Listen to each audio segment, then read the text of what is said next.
Hey kids, here with another Sonic Says here.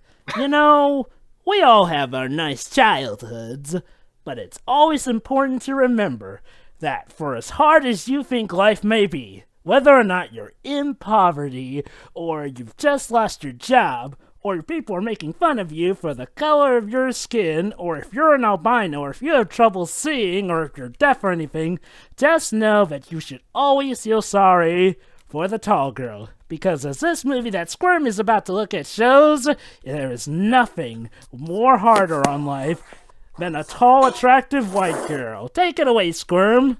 Thank you, Sonic. Slightly tall, by the way, because if she was like freakishly tall, then I would understand, but she's not. So yes, folks, if you haven't realized, today we are looking at what I like to consider the companion piece to Cyberbully, Tall Girl. You may remember a while, and I do mean a while back, it's one of our older commentaries, how we looked at a movie called Cyberbully that tried, the keyword being tried, to show the dangers of cyberbullying. What if I told you there was a movie that was even more up its own rear end, was even more unneeded for public society, and yet had an even bigger ego behind it? Because Well, I would argue, Jovah, that the Cyberbully, for as terribly executed as it was dealing with a serious issue that actually exists. exactly my point. I have yet to be convinced that this issue actually exists. This is exactly my point when I said that this movie is more up its own rear end than Cyberbully. Basically, folks, we're here to talk about how tough it is for tall people. Now, okay, I'm not going to deny maybe there are people who make fun of people who are tall. The thing is that those kind of people are the kind of people you feel more sorry for than actually angry with, if you're that desperate. And okay, maybe there are some people who do get bullied like that. Granted, the actual thing is that when you get down to it, this movie is going to suggest that being tall is the worst social barrier whatsoever. Oh, I'm not kidding here. Racism, poverty, social classism, those things aren't nearly as bad as being tall. Being tall is where it's at.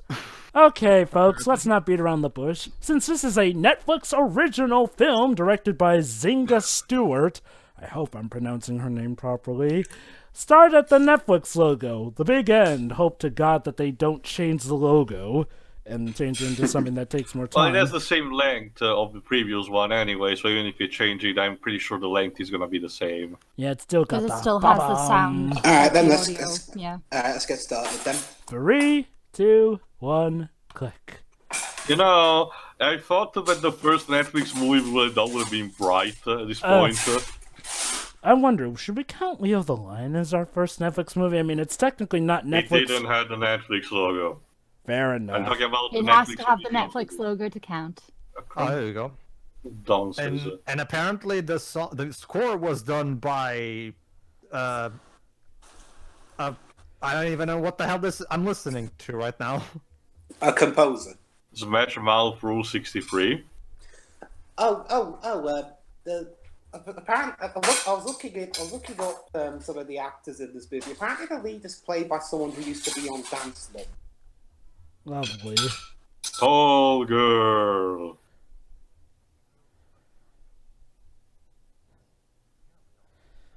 Because this is how you all flirted in high school, I'm so sure.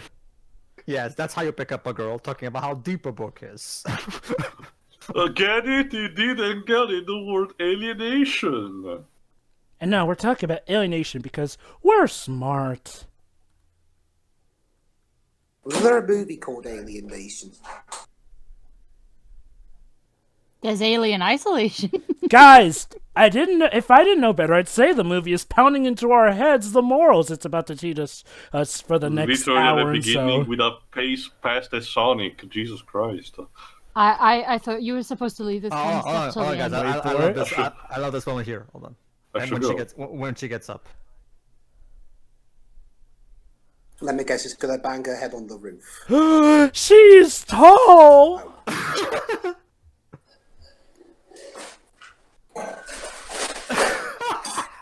Okay, Oh, sitting God's- down, he for did not God's look sake. like he was Was that short. this made by the people who did Scary Movie, Disaster Movie, and Epic Movie? No. Because that type of reaction shot in comedy seems to Wait, be this the same. line. No, those Wait nicknames for don't it. You're exist. wondering how I got into this situation. The Torsi year? What is... Why does he have fake padding animal heads on his wall? Why would a pediatric doctor would have that? Also, how does the dad know what that does? Has he used it on people before? I No. don't care what you're saying, Newman. I'm very confused by the cinematographer direction in constructing this room. I'm sorry, not only that, but the dad and mom literally take their daughter to the doctor because she's growing too much. Can we give her hormones to stop down her growing? Like, you're treating her growing like it's a bad thing. Also, Yeah, our protagonist father slightly looked like, I forgot the name, Bilbo's actor. Wait. I'm sorry. You're telling me that being tall is not a self-esteem booster? Oh, by the way, get used to that joke, how's the weather up there, because this movie repeats that one. I'm actually more curious on one thing, but I will have to wait until the movie. Why is she wearing a plumber suit? I will have to wait. She's not until- even that tall. Well, don't you see, guys, she has to wear a plumber suit because people don't make clothes for girls that There are tall. lots of clothes for people who are this tall. What is Gee. he? I go. What's he say? 6'1.5". He's as tall as I am. She's 6'1". Yeah, tall as I am. So But apparently, if you're a tall girl, that's terrible. Okay, so folks, you heard it right from this movie. The movie literally said, you think your life is tough? Yeah, let's see. Like I said before, racism, social classism, poverty, Homophobia. rich or poor. Yeah, that too. Different I'm pretty folks. sure this is not even one product that is supposed to be an allegory for it. Oh, you see, this is a tall person, but it's a surrogate for this other type of racism than bullying that happens in school. No, I'm pretty sure the movie is trying to take itself seriously on that. The movie. Again, I'll say more in my final thoughts. The fact that this movie is trying to put this on par with all those subjects me and Jovah just mentioned is just offensive. And the thing is, right, I'm going to say this right now because it's going to be quite quick about it. You know, it could very well be an allegory for all of those things, but here's the thing. Don't be cowards and tackle those actual things directly. Don't put in allegories and Oh metaphors. my God, You are on Netflix. Jesus Christ, seriously? You have the creative freedom of Netflix to actually do this. Use it. Yeah, also, like I said, yes. I would say instead another thing, though. Oh, by the way, this, what the fuck? this is her Oh, sister I Harper. get it. This is your average teenage. No, I know this one. This is your average teenager school movie rival. The snooty girl, the one that's obsessed with beauty, the one that wins every contest and has a rich family. She has a chandelier in her house. Actually- She's exactly that. Actually, believe it or not, no. She's actually supportive. This is basically our protagonist's big sister, Harper, Oh. who has eyebrows that would make Dio jealous. Alright, so, like Jovah was all talking about earlier, get used to this, guys, because the father is the biggest asshole ever. Okay, As you're let's- about to see. What are they even eating? Let me check. Guess it's pasta. Hold on. You're tall! That means you could get headaches and all this. Do they think she's gonna get vertigo or some shit? I Like, guess biology 101, everything is proportionate in your body. If you're taller, your system regulates with that, but it should be obvious, you know. Hold on. Are you fucking kidding me? Yes, he just said that too. You know, I've met plenty of girls who are 6 Yo, you're not foot making one or conversation. some taller. conversation you make. you know, I was Oh, about she to hardly bring talks I to us get anymore. it. Why do you You're think? one of... No, I get it, Father of the Year. You're one of those people that you can't stand the silence moments, so you feel compelled to give air to your mouth no matter what. I totally get you. Don't worry. Not that I like you, but you know. I mean, I was gonna bring this up anyway, but the movie kind of kind of did it in itself. The only people who would actually struggle being with tall are the ones that are near those world record breakers, but that's because their height comes with a condition that means they aren't able to properly support themselves. Yeah. Yeah. It's Long story. like Andre the Giant.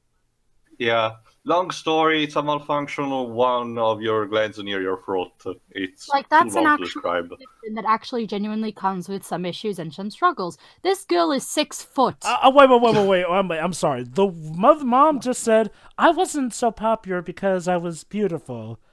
Again, what is with this movie trying to give fake problems? Like, I'm too tall. I was too beautiful. She's not even. See, her only major uncommon factor is the fact that she's slightly taller than normal. She looks pretty to me. What the fuck is the problem? Which leads me to another point. Again, we're just at the beginning of the movie, but I guess you can spoil me on that, Jovah. You're going to tell me that in this entire movie, with all this bullying, there's not even one single person, one not single like jock or for the center of the movie, dumb person who instead will find her tallness attractive. Actually, there is too. Yeah, about that. Okay, then. There actually is too, believe it or not.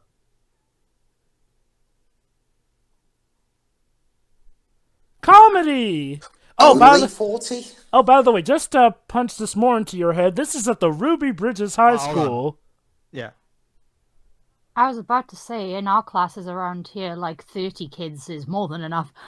There you go, Tail. He's the childhood friend. So you can already guess what kind of what his role in this movie is. Yeah, it's a fucking anime. He's actually attracted to her. It's a No, I fan wish fiction. Say what you want, but I wish I was watching A Silent Voice instead, again. Really? Yes, really, Jovah. I already told you why. Fair point. I hate this bit that's about to come up. So she can't date a guy who's shorter than her. Wow. Noticing some hypocrisy here. Straight out and stupid out of the starting gate. So our protagonist who says, life is so... Can you argue that it's a reaction to that, instead of, being just natural in her? Here's the problem, though. She's saying, oh, nobody accepts me because I'm too tall, yet here she is rejecting somebody who loves her. I mean, okay. Well, maybe if it was like just... No, sorry, go ahead. Maybe if it was just, she doesn't have those feelings for him, I could get that. But she's literally saying, oh, you're too short. And the thing is that she never seems to acknowledge the fact that she's a hypocrite in this regard. Lady, a good reason for not dating this guy would be that jacket he was wearing. Oh, speaking of which... Are you fucking serious? Yes, that's right. Hey, look at that. This really feels like it was made by the guy who did Epic Movie. Don't you love how a guy who our male protagonist exactly described just walked right into the door, just like he said? Oh, and he's a foreign exchange student. Oh, okay. Also, you can tell this is the chemistry teacher because she has glasses. This guy is played by Luke Eisner. From Sweden. I thought he said Michael. No. This is Luke Eisner. Oh my god, don't tell me. Like, he gets in as soon as he gets in the room, he solves, like, the molecular equation. Oh boy. Oh my god, he's doing it! He's tall, but he's also smart. Oh, okay, let me check. My chemistry is super rusty, so let me check what it is. Chloro, H2O. Oh yeah, he even gives a high five with the teacher. Oh my god. We're only 11 minutes. Oh. So now we have someone for Jody to pine after. Is this like not another teen movie but played straight? Well, this is also a comedy/drama, but yeah, played straight. But not another teen movie is a straight up parody movie. And guess what? Her African American short friend is the one who stands up for her and defends her against bullies. You'd think it would be the other way around, but hey, what do I know? Teenager, she's only black and short. Is there anyone likable in this fucking school? Well, that's the thing, Jovah. They're going for a prejudice angle. Yeah. Well, is Jody part of some kind of minority? I don't think so. If anything, Jody... So I guess this is the rival instead? Kimmy. Since childhood. Get a hobby. Literally, since childhood. We're gonna need more paint. Because little 5-year-olds really care about how tall someone is to this point. I don't care how good She you are, is a piano. pianist. She's tall. No, not Taylor Swift. You don't want to be like Taylor Swift, more like Taylor Swift. They actually made that joke. I'm surprised we didn't went like Taylor shit. What's the rating of this movie, by the way? What do you PG, I think. Oh, you mean rating? Oh. Okay, I'm sorry. which You're actually making reminds fun me- of her yeah. literally in gym class for being tall. Dude, if anything, you should be fighting over who gets to have her on your team. I mean, Jovah, I know that it were only like 12, 13 minutes in, but I have this realization. This is just like Trouble, the Marvel line. This is a slasher movie without the killer. Pretty much. This guy looks like Robert Pattinson wearing a weird blonde wig. He may or may not be related to Kinda Jesse does. Eisenberg.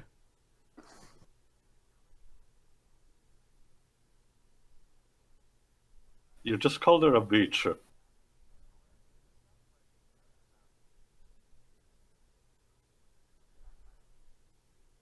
So No, what? That's dude. not in your blood.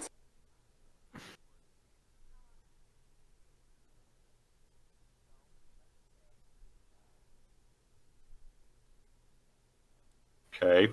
So let me get this straight. Alright, let's. Let's listen.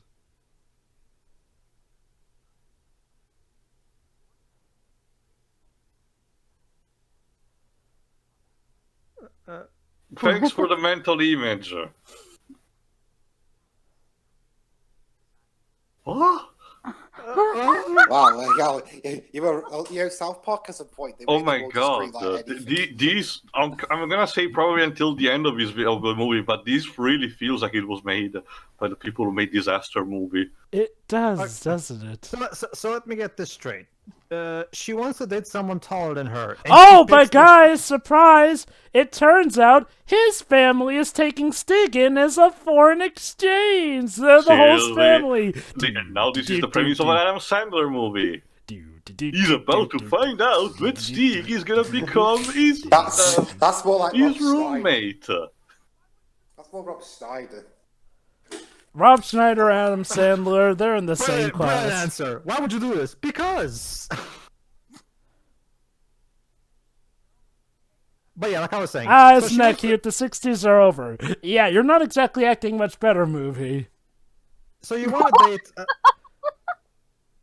This isn't a busted Xbox you bought on eBay. No, So, Mom, that's the okay, Xbox One.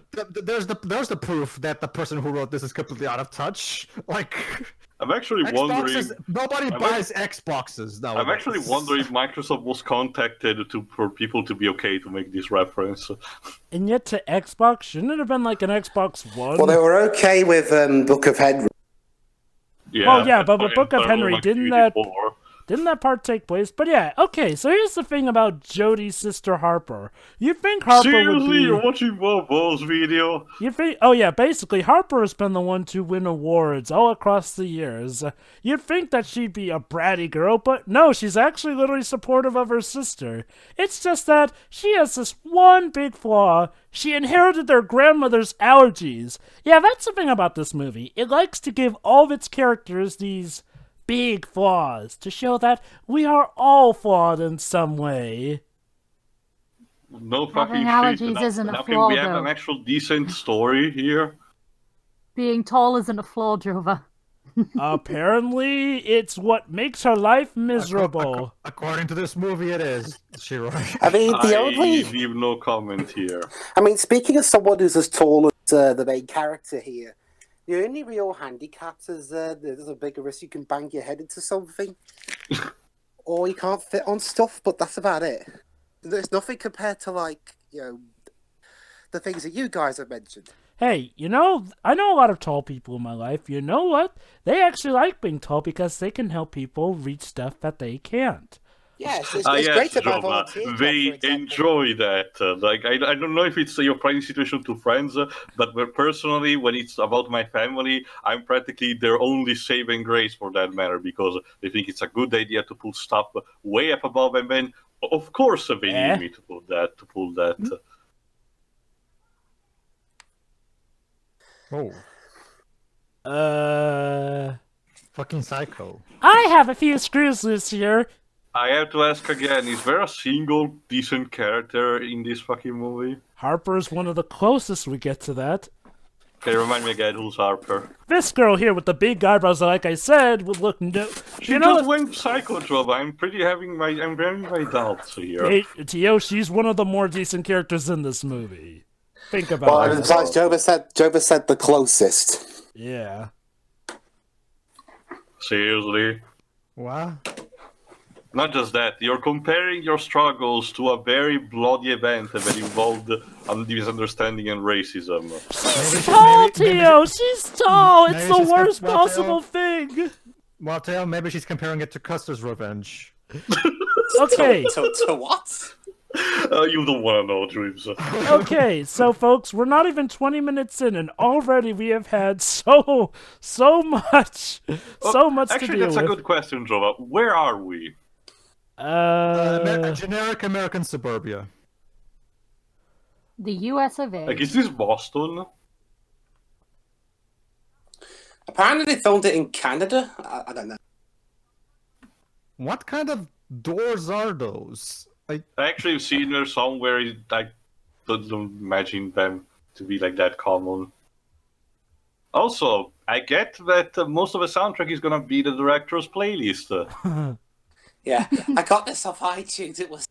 You just press shuffle on iTunes and Oh, Yeah, guys, stop if Frozen you 2010. guys, stop if you've heard this before, but we have a homecoming event in our teen comedy drama movie. I wish I was watching Spider-Man on Common Siri, instead. could you give me a time?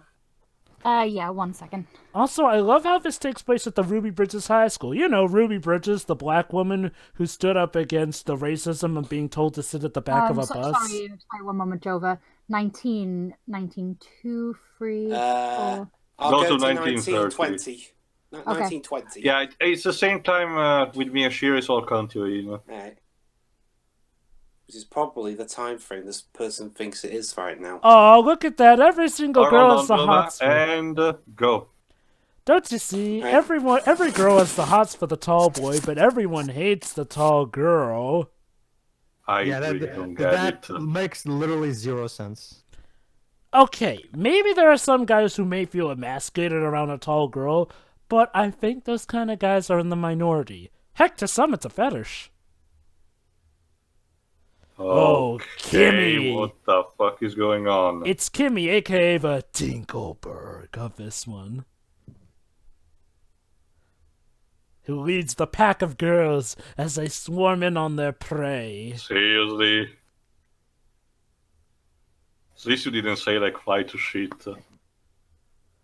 But yeah, like I said, this takes place at the Ruby Bridges High School. You know, Ruby Bridges, the black woman who stood up to oppression, who refused to give up her front seat on the Jovah, bus. this movie is so, as he said, so up his ass, or smells its own parts so much that it believes it's dealing an actual serious issue, I guess. It thinks that it's up to par with Ruby Bridges, the woman who got arrested for sitting at the front of a bus when a white person asked for her seat during the civil rights era. I don't get it. No, this is not like watching a UFC cage match. That would actually that's be because- interesting. That's because there is nothing to get, Theo. I have yet to be convinced that this kind of issue actually exists. Especially considering how this movie is literally contradicting itself right now. So, the tall girl, bullied. The tall boy, everybody loves him. Yeah, that makes sense. And you're telling me that nobody... More like, I guess it's supposed to be like, oh, look at the fact that we're having double standards. These are supposed to be horrible people. Okay, why are you making a full entire movie and not, say, a short that functions as PSA? Not only that, but... Like, if you're so convinced about your message so much, why do you approach this with this angle? Good question. Oh, what a Success shame. starts right here, right now.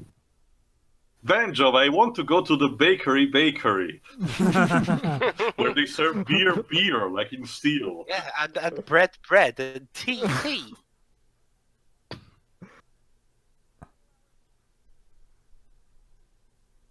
Cutaway Seriously? gag.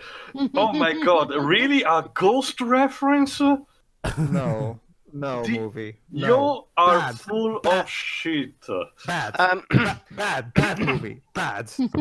Guys, would it interest you to know who one of the producers of this film was? Who? Harvey Weinstein? McG. What? McG. I heard already that name, but I can't McG, remember. the director of Terminator Salvation too. Oh no. And the Charlie's Angels 2 movies in the early 2000s. You know what, though? I would say that the quality will improve so much if Arnold Schwarzenegger busted through the door and started killing people. Yes. Well, that goes without saying. It's funny you say that too. He directed the one Arnie wasn't in. Damn it. What are you saying, guys? He was totally there. He totally bench pressed like a bastard and got into shape just there for you go. that See, tiny look bit. at that. Looks like the short kid who likes her found someone who actually appreciates him. There you go. Also, I have another question, Jovah. I guess maybe establish that at the beginning, one of the lines. But what kind of school she's attending to? We see that they had a chemistry class and now a full art class. I guess it's one of those high schools that has the budget for all that. Why, what the... Really? Oh, by the way, her sister also throws knives. What is wrong with this movie?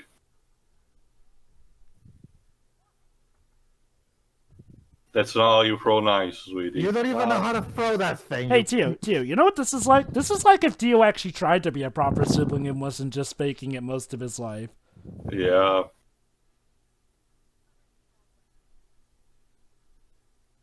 What do you mean?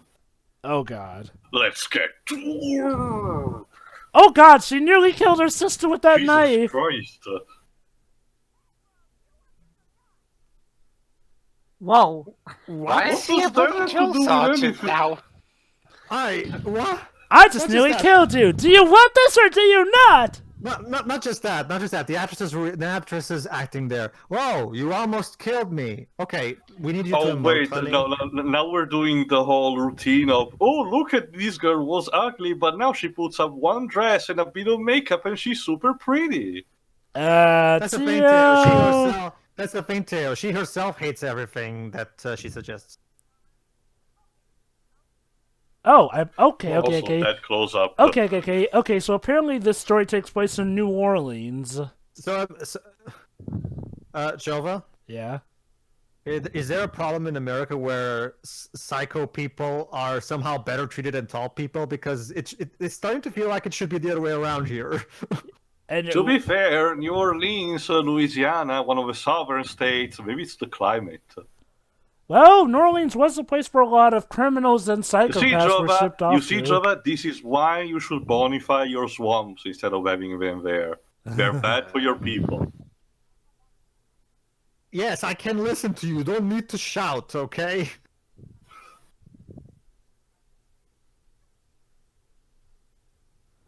Is this secretly a horror film where her sister goes evil later on and I don't kills think everyone? Oh, God, that smile. This is me. What is she wearing? Wait till you see. Let me guess, he's like Wait, wearing period is that- clothing. We're going to save it to you to be Are seen. you kidding me? Oh, for fuck's sake.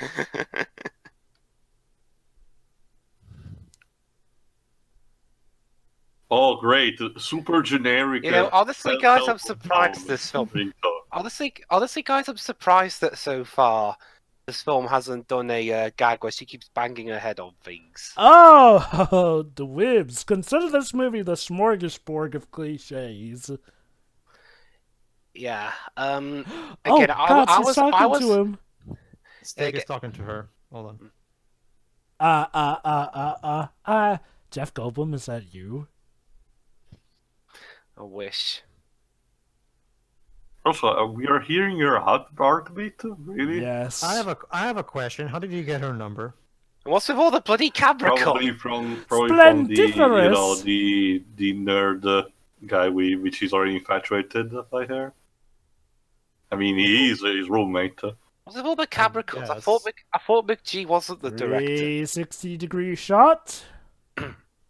Look at all I'm so clever with my directing. Look at Yeah, me. I'll check if the director was British. 'Cause Wah, we Brits wah, like to do that. wah. Turns out it um, was actually just a bully and a boy called Schnipper. I'm sorry, there's a guy called Schnipper and he's not the one being made fun of. Yeah, that's actually connects to what I was What kind of thinking. name is that even? Schnipper? What Because we're almost 30 minutes in and now I'm convinced. Okay, not to glorify bullying or anything, but I'm pretty convinced, or at least very sure, that other things, like Jovah mentioned at the beginning, will kindly take priority over one's, tallness about subjects to be bullied about. Oh, time for a dramatic scene, and enough of that. Also, I love how that bully and Schnipper have nothing better to do than just wait at school until dark and then call the tall girl. Like, who's really the loser here? Yeah, like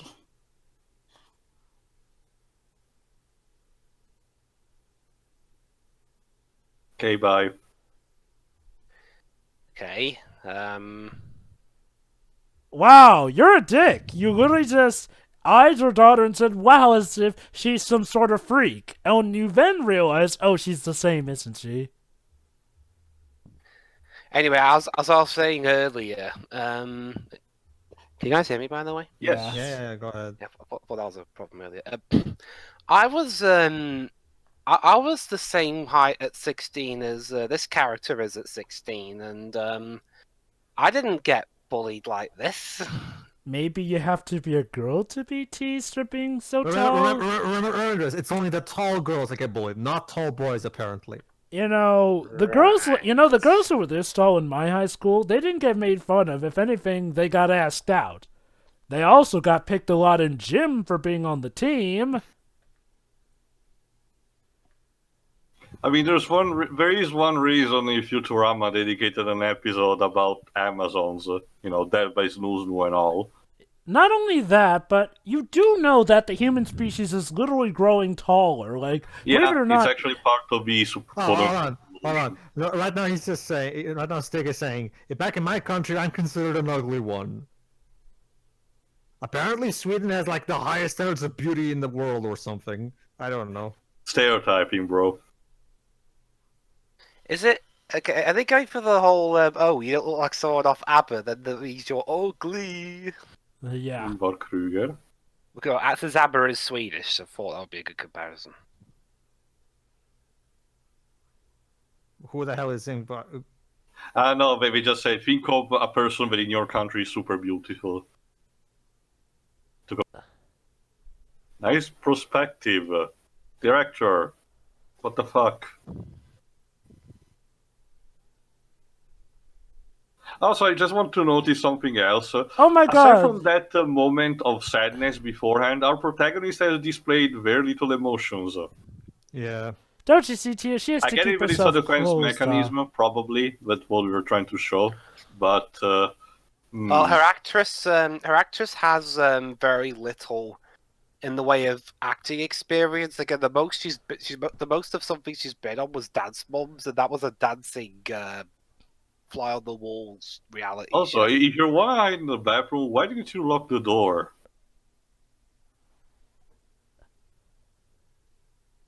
I'm sorry, the inspirational That music phrase is can be playing taken out of now. context very highly.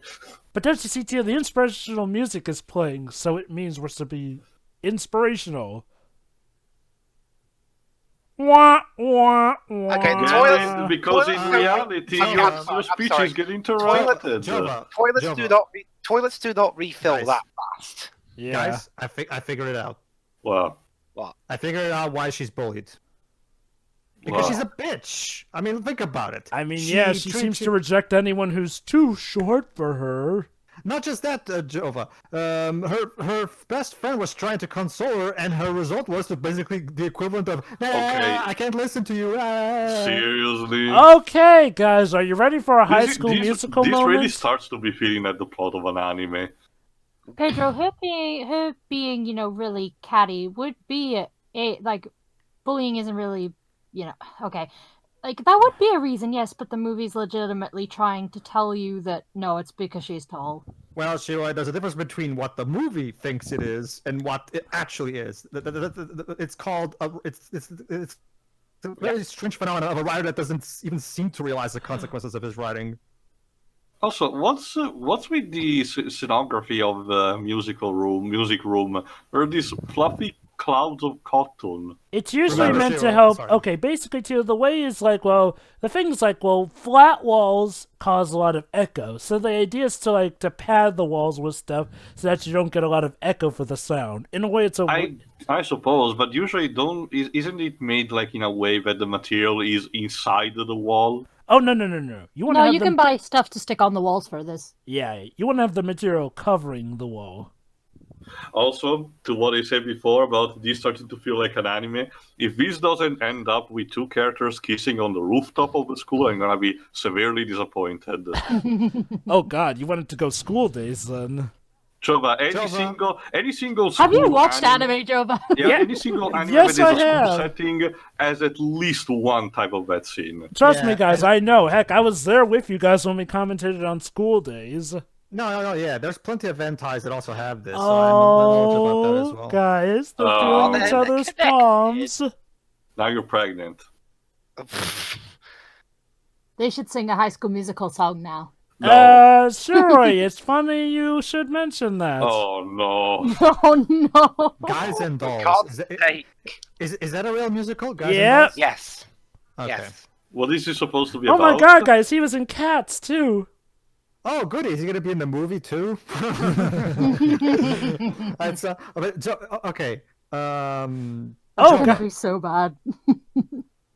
Jovah, what's up? I'm thinking about something right now. What is up with What is up with stories of girls called Jody who think they're also badly treated, even though they're not really? Okay, You're guys, talking about Beyond Two Souls? Yeah. Okay, guys, pay attention to the singing here. There's a special thing about this. Let's see. Were they dubbed? Is it What? auto-tuned? Well, let me try and listen. See if It's not bad, clearly. Wait for it. I want to hear her quote unquote singing voice.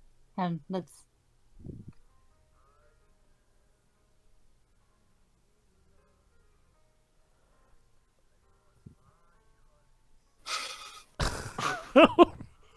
That's not the worst of it. He actually is. Wow! The lip syncing is terrible. That's not even close. Look at the Oh, lip God. sync! It doesn't even match her mouth a single iota. It doesn't even It's sound as- like it's her. as- It's as bad as the lip syncing to Val Kilmer. You know what it's like, Jovah? What? It's like one of the musical segments in the Donkey Kong Country cartoon. It comes the fuck out of nowhere. Most of the characters get redubbed as a result, and the lip sync is terrible. I mean, at least I can believe he's actually singing it, but oh, sorry, I'm here to pull. Dun, dun, dun, dun, dun, dun, dun, dun, dun. She's literally wearing a shirt called Sassy. Sassy. Why don't you just have Sassy. Why don't you just have a shirt that says swag or I'm the evil git of this movie? Not so. I guess that would be too unsubtle for this movie, Joe. This movie's trying to, have These some characters are all standards. cartonates. We might as well have that.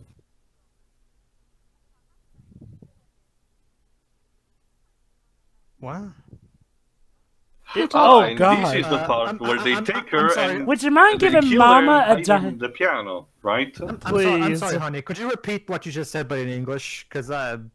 English motherfucker, do you speak it? You know the actor. You know the actor who plays her dad. Yes. Yeah, You're moving in on my man. the one He's, that looks like Bilbo. He's been in a couple of movies I've seen before. Actually, he was in The Good Dinosaur and he was in War for the Planet of the Apes. Oh Yeah. no! You I'm know gonna what- have to ask this. You know what he looks like? He looks like the dad from Death Note.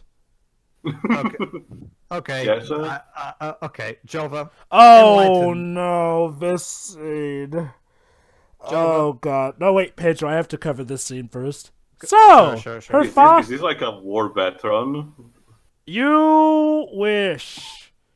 Her father made a little club.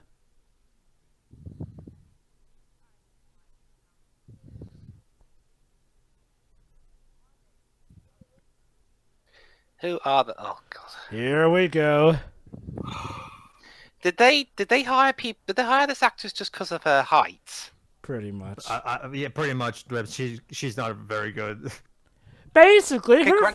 granted, the script's not helping, but Nothing personal against her. I'm sure she's a nice girl. It's just that it's not working. Sorry. Her father, in his infinite wisdom, got her, I guess, a support group of people who are too tall, without even letting her know beforehand. And look, guys, we're so lame. Oh, fuck you, movie. You know, This movie is so offensive. Yeah, from... once again, it really does feel it was made by the same people who made the movie. Okay, so a movie that's trying to be all about tall people is insensitive to tall people. Brilliant. Oh, okay, no, I'll do a different comparison. You know what this reminds me? Those movies that are, centered around YouTubers, like the Fred movie or the Smosh movies. Or the Logan Paul airplane movie. Yeah, they give me that kind of feeling, even with the directing and everything. For massive fee. Oh my! Okay. Jovah, actually wrote I know it's your birthday and everything, but give me a good excuse why I shouldn't close this video right now. Because we're not gonna let this movie beat us. his father Theo. like, gee, I fucked up. Yes. Oh, let's see what Stay he has to say. determined. Yeah, let's try and see.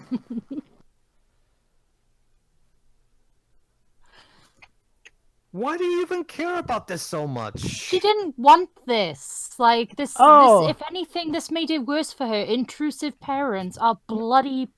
Wah, wah. I'll get it. One of the members. There you go, Fuck's Dibs. sake, There They you go. actually did it. Get it? One of the There you go, members Dave. said, "Being tall sucks. I only come here for the meetings and the free food." Sonic Youth Live. Oh, yeah, please, Crush 40, come here to save us. So, anything Okay, to say no, about no, that, no, no. Dad? No, but seriously, why does he even care so much about this? Well, I think it's more of a him issue, really. That's what I'm getting from this movie. But, okay, another thing. Jovah, Yes. by all means, enlighten me, because for the record, here in my country, we don't have anything like a homecoming dance equivalent thing. We don't have any of that kind of stuff, so I'm unfamiliar with this. So keep that in mind. Mm-hmm. What is the big deal about the homecoming thing? Like, why is this always portrayed as a big deal in teenager movies and by teenagers in general? Why is this such a big deal? I never Okay, understood this. let me help you separate reality from fiction. See, fiction likes to portray it as the one big night where everyone is expected to have a date or you will be socially outcasted. In reality, homecoming is meant to be, well, it can be many things. It can be either A, an open house, where parents come to see how kids are doing at a college or high school. B, it can literally just be a dance or get-together where... Oh, Hold let me on, guess. hold It's on. actually him. Hold on. In the nards. Let me get. It's What, actually him, isn't it? You Oh, couldn't boy. say balls? Don't you get it, Pedro? It's teenager talk. Is it? Wah, wah, wah, wah. This is so painful. Alright, sorry, Jovah, keep going. Anyway, and also B, sometimes it really is just, a school dance or something, like a little get-together, or it can be like, the event before graduation, the one where everyone who's pals or whatnot just gets to have one last get-together before they go their separate ways. I mean, I honestly never really went to my homecoming, so... I mean, it's... But if you want to know more, Pedro, I think Scott DeWalls actually made a video about the subject. Okay, I'll see if I check up that. Basically, though, all you need to know is, it's a little get-together event thing. Wait, a VR set? Oh, he was playing VR. Oh, please, by all means, I'd rather play VR than watch this shit. I'm actually curious of who sponsored this. Is it, I don't know, Oculus Rift? Yeah, I'm Or- pretty sure it's probably Oculus Rift. Unless it's Sony. No, you can tell, Jovah. The PSVR is a very specific shape. That's the Oculus Rift. And also the Battle color. Royale partner. Let me guess, you were playing once again Ugandan Fortnite. Knuckles on VR chat. That's bad for you. Or Don't maybe do he it. was... I agree, actually. Can we please stop this? I mean, you're a tall, very attractive white girl. I mean, let's not try and beat around the bush here. You do not have as much of life's problems as a lot of us do. Oh, isn't this awkward? A date, but also in the same house as the guy who actually has feelings for her. Well, buddy, Rosie Palmist for tonight as well. Ah, Honestly, get dude, it? His VR dude. chat partner said that was rough. Dude, you're better off. Just forget her and go with I'm the actually- the girl with the glasses from your painting class. Also, this is completely unrealistic. His, Battle Royale partner will probably insult. Oh my god, wait, is that Grease we're watching? God. I don't think No, so. no, I think it's Seven Brides for Seven Brothers. It's a musical. That's all you need to know. No, but I may recognize it. That's what he Hello, will say. third wheel. Okay, excuse me, we're trying to watch a TV. Could Pedro, you please? Pedro, what's that line that Todd says in in Detroit? Oh God, I forgot. Sorry. We need to put some invisible walls there. What the fuck is he doing? He's Being being a third third wheel. I get that, but You know, dude, Harry Potter was less of a third wheel than you. Just saying. dude, just Skip just- straight. Okay, skip now you're straight just being to a now you're just being a douche You Not know, just you was... that, in the way of the TV. not just that. This bit is unfunny, predictable, and overly long. You just want to get over with it.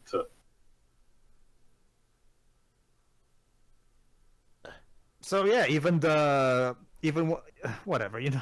Even the guy who was supposed to be the more likable guy now is being made unlikable because, look, I get that you have feelings for her, but dude, if she's not interested, the best thing to do is move on, unless you want to end up going to court in the future. Yeah, you basically otherwise you come off as the stalker that you are.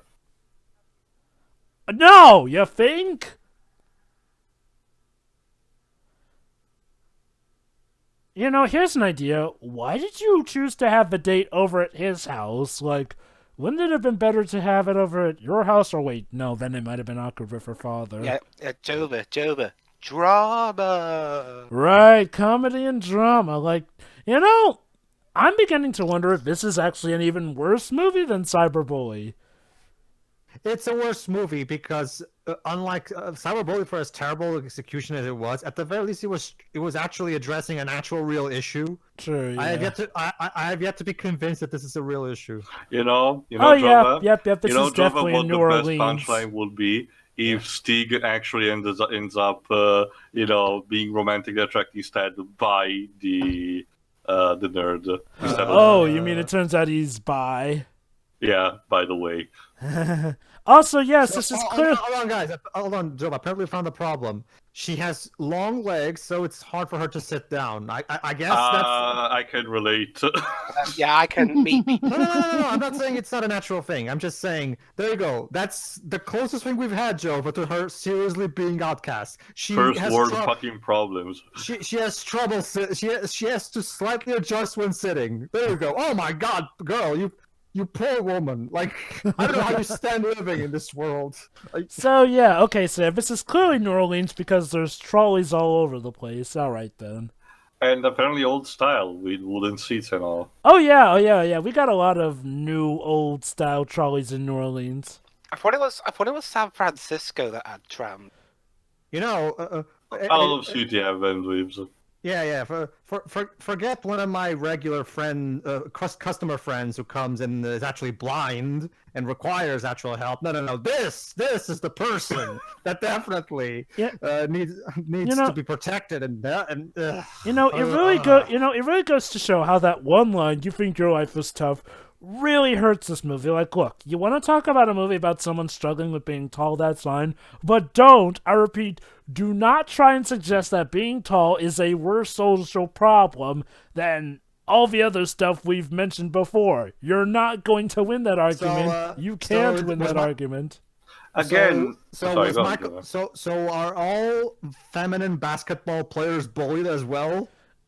Again, Jovah, the only reasonable explanation that I will think of is that the movie tries to be so clever in saying, basically presenting a metaphor in a sense that this person that is tall is an allegory for an actual reason why people bully others. Yeah, she already addressed that. Yeah, yeah, that would be but clever. The thing is, yeah, I'm pretty sure this is not. It's not. That's the thing, though. It's like, well, it's not because it mentions that it's worse than all those other problems. Not to mention the fact that they've been bringing up all these other social problems offhandedly. Again, it takes place at the Ruby Bridges High School. She talks there you go. about alienation. There you go. You got to first base. Now can you stop being a bitch, please? She really is female Dio when you get down to it. Why are you acting like a supervillain all of a sudden? It's your catastrophe. Tia, we've officially found it. Rule 63 Dio. She's even blonde, too. Well, Jovah, look at that. I'm confident Araki can do a better job than this. Well, Jovah, look at this way. At least, like you would say, at the very least, she has good taste in color, according to you, apparently. Also, Tia, what was that you said? You're confident what could do better? Hirohiko Araki, the creator of JoJo. Yeah, hey, who knows? I mean, hey, if he can make a female protagonist, why not a female antagonist and all that jazz? And You're struggling to walk in that thing.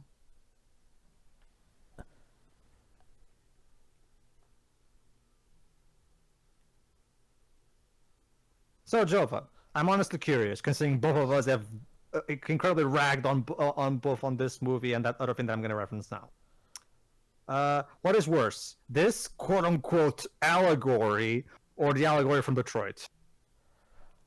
I mean, Detroit at least makes it clear it's trying to be an allegory with this.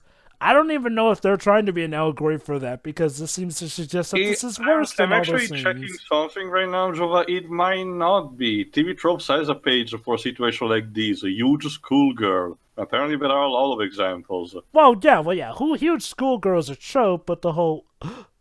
She slapped her. Thank you. Yes, do it again. So why did you ask her then? She didn't think she'd leave a permanent mark. Also, the whole tall schoolgirl thing, yes, that's a trope, but not necessarily about them being bullied, though. Oh, this entire family, except for, I guess, the mom, are all psychopaths. Basically, Tia, the idea with the trope is like, oh, it's played for comedy, sure, but not in a way that would be hurtful to the tall person. It's more so just a reaction, like, yeah, I can get reacting to it. Not just that, this is more associated with Japan, because, Japan in general doesn't have an average, height. Yeah. This is starting to feel like Toshiki Inoue wrote this. What was he, the creator of A Silent Voice? The writer of Fair Fencer F.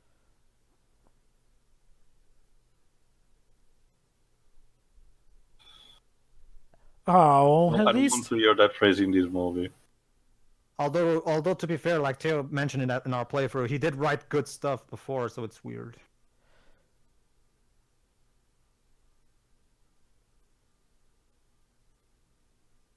None of your business, that's how. Well, he's asking him, so...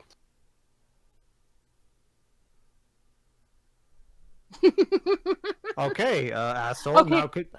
Now No, okay, you were the one who asked, my dude. Yeah. Like, you asked. Is there a good person, normal functioning person in this movie? I guess Stig is that. I guess the mom? And yes, Stig, to be fair, I mean, Stig is not the problem, he's just an extension of the problems. Every time you say Stig, I keep thinking of Top Gear and how much I'd rather be watching that. I would rather watch a car crash, indeed, than this. Dude, you are aware that the world doesn't revolve around you, right? But he's so pretty, Jovah. Don't you know? What? Oh, God. I was talking about Stig. Oh, yeah, him. No. Well, actually, I was talking about the What's his name? Nerd. The childhood friend. What's his name, Jovah? I forgot his name. What, Kevin here? Kevin, okay. Kevin, you realize that the world doesn't revolve around you, okay? Fuck off. Oh. Because apparently that's the be-all end-all in these Not teen just movies. that, I gotta love how basically the plot of the movie is a result too. And the prom's tomorrow. Oh wait. haven't got to that point yet, I don't think. Sorry. I got it mixed up. Her friend's name is Jack Dunkelman. Okay. Dunkelman? Regardless, Dunkelman, yes. Regardless, my point still stands. Is he a fan of video game Donkey? Also, this conversation is still Parents going. really like. Did he just ask her to not go out with Jody or something? He's saying not to lead her Cold on. turkey. Not to lead her on. Remember, Pedro, he's already in a relationship with the bully girl. Is he? Yeah, Yeah. I remember. Maybe they could have shown us that. Maybe They did. Well, They they did. did. They even told us In about how the piano, Kimmy in the already- piano room. Yeah, there like you the go. girl came in Oh. and she explained it. Oh, okay, but here's the thing, Shiroi. She's clearly a psychopath, so for all we know, she was lying. That's the thing. No, she's not. They're a thing. Even so, you think Stig would have something to say in the matter? So Also- okay, also- so let's ask. hold on, Joe. I'm gonna have to mention this. You're not Tom Hooper. This is not the King's Speech. So fuck off, director. Also, Go ahead, Jovah, you wanted to have JoJo comparison. Now the friend is look like Hermes Costello. Yeah, her friend's name is Farida. That's actually a better movie, by the way. The King's Speech, where the king actually has a stuttering problem, which of course actually causes problems because he has to give speeches. So that's- stuttering is actually a problem that he has to deal with. Eh. So tell me this, What is guys. her accent? So guys, am I a terrible person if I kiss someone who's in a relationship with another person? If you knowingly, if you knew they were in a Jovah, relationship, school then days yes. told me, but it's okay as long as you decapitated the other person. I need more. afterwards. I need more context. There are a lot of gray areas in that matter. Basically, No, there really aren't. basically Jody kissed this guy There's one. knowing that he's in a relationship with Kimmy. Yeah, like she knew he was in a relationship with her, then yes, it is wrong. If she didn't know and he was the one leading her on, then Yeah, It wouldn't that's be why I her said. fault. Pretentious piano. Yes. Like, yeah, no. The only reason I was saying is because Joe just mentioned a very abstract case, so I didn't have enough Oh, information. okay. I was referencing the fact that she said it. Oh my god, she's that type of girl, but you don't respond 5 minutes, she's like, oh, where are you? Okay, now that is Wait. somebody who's in danger of being a psychopath. Wait. I left my phone on off? You mean you turned off your phone, right? Well, he's foreign, Pedro. Maybe that's the excuse for the program. I guess, sure. But he's been speaking English very well up until this point. Jovah, sorry, How Pedro, I dare think he we're- go over to that We're going table? with the Hollywood, foreign, where occasionally you have the one that Dreams love so much, the one that occasionally have some, foreign words spruced here. and Okay. All right. So, bad writing or just a detail of bad speaking. You make the call. I'm gonna go with both. Also, Gordon Ramsay reference. Oh, look at that! Dunkers is getting all Because up and nice there's with the nothing popular better than kid. to be the clown of a group. No. What the hell is going on? He's trying to do an impression of Gordon Ramsay, and honestly, I don't think the it's that idiot good. sandwich, Remy. Oh no!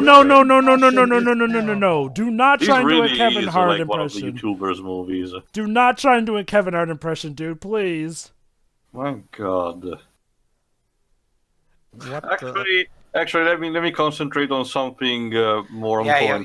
you're telling me What was the budget of this thing? Let's Well, it's an see. Netflix production tale, so I'm pretty sure it's not very high. Let me see. These Netflix movies basically are the equivalent of what was TV movies before streaming services came about.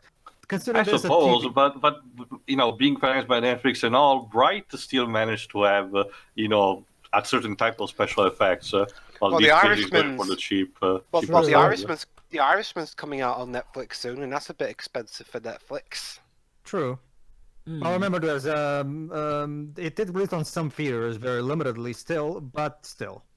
This movie wasn't released in theaters because it would just be laughed out of theaters. Having a bit of a tough time locating the financial I can't information of this imagine. movie. Maybe IMDb has it. I can't imagine this movie being directed by Martin Scorsese. Oh, no. This movie was directed by Zinga Stewart. No, I know Jovah, but because the Irishman was mentioned, I was going for the connection. It's okay, remember, we mentioned Cyberbully before. Cyberbully was released in 2011, but before streaming services became all the rage. So obviously it was a TV movie rather than a streaming movie.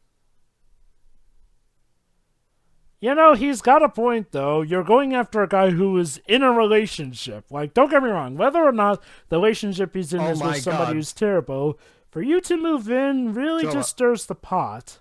Jovah and Teo, I just realized something. Wow. Jack is dressed exactly like Macaulay Culkin in the Page Master. Yeah, I was noticing that. Oh my god, Teo, this is becoming school days. Girl moves in on relationship with other guy and girl. Great. Unfortunately, there are not going to be any decapitations in here.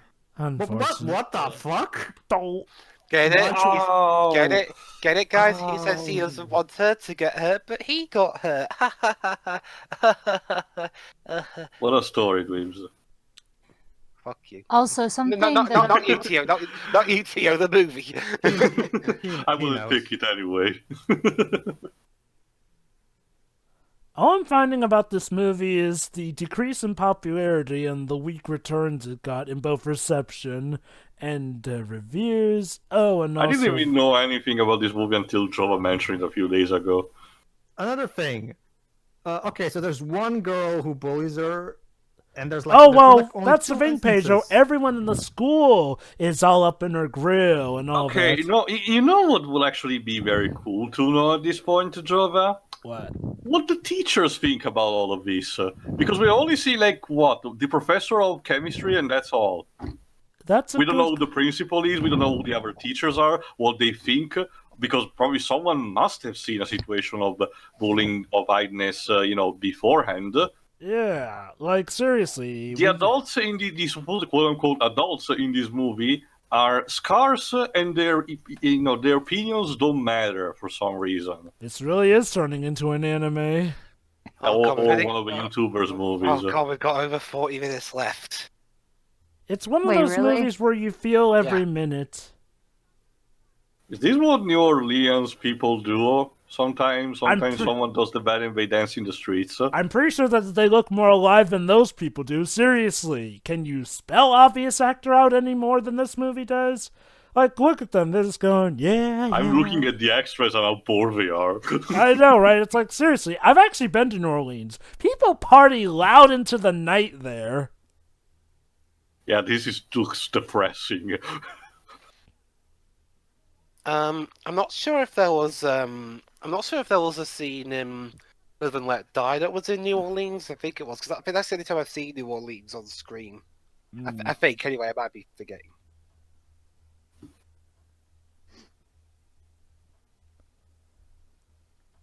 Okay, Jovah, musically wise, how these guys are doing? Yeah, they're doing fine, especially for a marching band. Oh no, the guy who liked her now is interested in another girl. Uh-oh. Do we? Oh. Oh, Schnipper. You know what you said before about Shiroi? Yeah. But it refused. Wait, are you off the video? No, don't worry about that. But besides Shiroi, can't stay determined if my soul is already in pieces. Wait, get this, guys. She admits, so basically, the way she's gonna get her to believe her is she said, oh, I know I haven't been the nicest to you, but consider this me making it up for you. Telling you that Schnipper, the guy who helped me phone prank call you, is now totally into you. Yeah, this is clearly. Wait. That time was in New Orleans a bit. Also, yes, it is hard to believe that Schnipper would be into you, seeing as how he helped make fun of you. And don't go into one of those, oh, guys make fun of our tease girls because they actually truly like them sort of spiels. Also, who the fuck cares? The writer? I suppose. She's not. Because he's clearly been bullying you for ages. You can't see this? You're not gonna have my back in believing a girl who's been torturing me my entire life. my I'm leaving you. Oh, yes, that's right. It's about time for that second act friends breakup bit. Get it? Now she's all alone. Well, she deserves it. So One is the logo. But guys, she's totally gonna get together with Schnipper. So is now we're having a party, I guess. Our own 7D. Yes, I would rather be watching The Princess and the Frog. Oh god, this really is Live and Let Die. Those parents have already in that film too. Oh, is that one of those escape rooms? Yes. My god, lady, you're... You're such a killjoy. Yeah, I'm with that guy. Is that what a lot of people said about this movie? Yeah, whatever, I If get you- paid anyway. If you find a person like that in your place when you're supposed to entertain people, you might as well say that. no, I can relate. If I would totally be an extra in this movie if I got paid. I mean, Oh money is yeah, money. it's just like, oh, it just shows how terribly put together this Jovah, that movie reminds was. me, when you were an extra in Amazing Spider-Man 2, did you get paid? Yes. Just making sure. Just making sure. So, but technically speaking, you're being corrupted by Sony, Jovah. Well, Gio, watch our commentary and you'll see how totally in Sony's pocket I am. Well, you did get paid by And, it. you know, I'd rather listen to Hans Zimmer's dubstep party noises than watching this movie. I mean, this movie has a lot of material to work with, but I'll admit it's one of those movies that gets painful. Which actually reminds me, since I mentioned this before about all those licensed tracks, I'm guessing the movie doesn't really have a score on its own. It does have a score It has sprinkled has in a between the credit- playlist. Who is it, Libs? Beg your pardon, let me see. A guy named Mastio Messina. Wait, what? It Mass sounds T. Italian, Maybe he is Italian. but I don't recognize him as a There you composer. go. Maybe he's a new guy. Matteo Messina. That's weird that the first name is not. It doesn't feel Italian at all. I can't even find anything on like IMDb already. Wow. His first job. Are you Lady. suggesting an orgy? I mean, do that somewhere else and probably when you're older.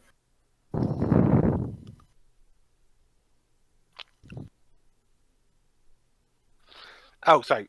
Matteo Messina. He is on IMDb. Beg your pardon. Oh, so it's a name like me. Huh, there you go. He's done work for quite a few things. And just not, Oh Uh-oh. my god, is not- this, not anything I've is this for watched. real? Whoopsie! What the fuck? You know what? Fuck this. I'd rather be watching Spirit in Free than this. I just said it. Fuck this shit. Whoa! Really? I'd rather be watching Sneeps Even- torturing my soul. Ravi. Wow, At really? least- At least I'm feeling a kind of emotion that's part of me genuine rage. This is more moldy. It's a swamp, just like the things that surround New Orleans. Yes. And enough of that scene. Well, not good enough, Jody. Not good What enough. was the fuck? Drama. Look at everybody making fun of her because she's a tall girl. Now she's even alienated her friend. Just Well- like how at the start of the okay, movie think of she it like talked this, about lady. If alienation. no one wants to talk to you, at least we're not bullying you anymore. Where did this even come from?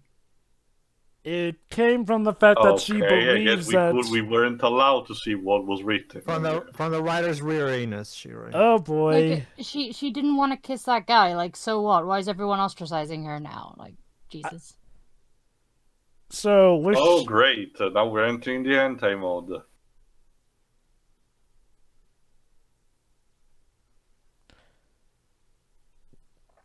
Okay, Yeah, this is pretty much the equivalent to School Days episode 6. So maybe you should have locked the door while entering, because this is opening the fact that someone else will barge in the room again. Yeah, just like The Room. Oh god. What a story movie. By the way, how's your sex life? So, question, Stig, have you properly broken up with Kimmy? Yeah, he just said that he has. Thank Not just that, God. Jovah. These two don't even know each other. Really.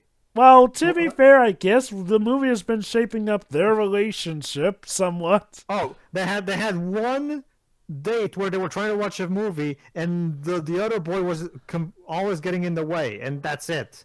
Like, Apparently that's good enough. Homecoming! Homecoming! Guys, he wants to take me to Homecoming! Yeah, I What did care you- so much.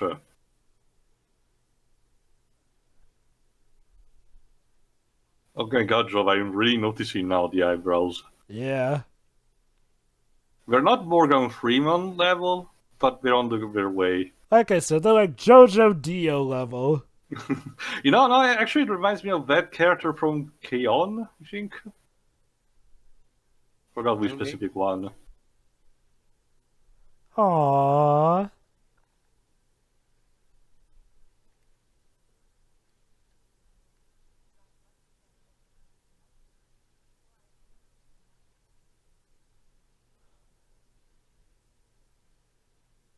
That's a good question. I'm your big That's a sister. good question. So you assumed.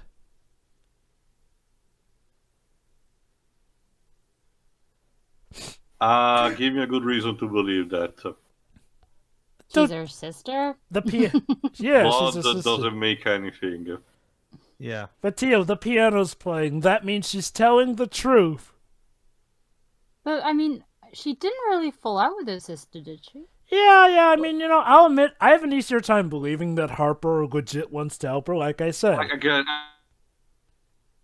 Eh? Well, Shiro, let me ask you a question. If oh wow, she, we're already at the prom time? Oh no, it's No, the I don't musical think it is. time. But, yes, you were saying, Pedro? let me ask you a question then. If she's as sane and as caring as then why she was always screaming with her like a psychopath earlier? Oh, that's just because she's quirky.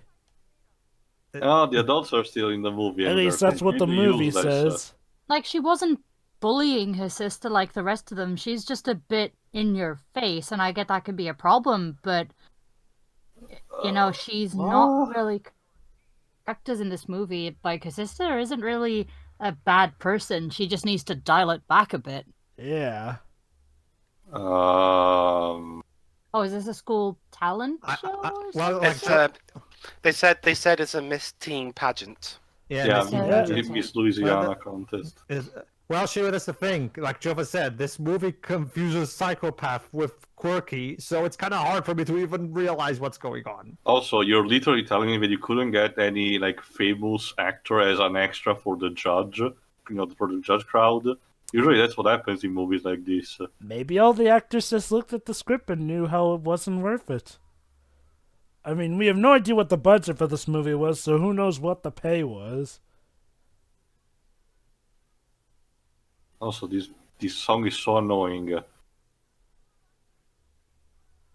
I'm willing to guess the budget wasn't worth more than, say... Oh, that's why she was practicing. Yep, gonna for her guess- pageant.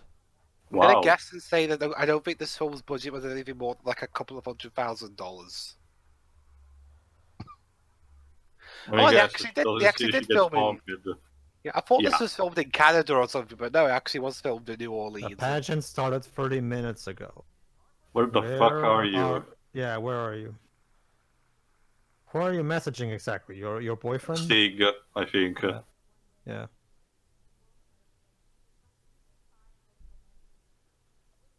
Seriously. For what exactly? Very easy. Don't worry, he'll be here totally. This Okay, isn't setting up a carry scene for on. heartbreak.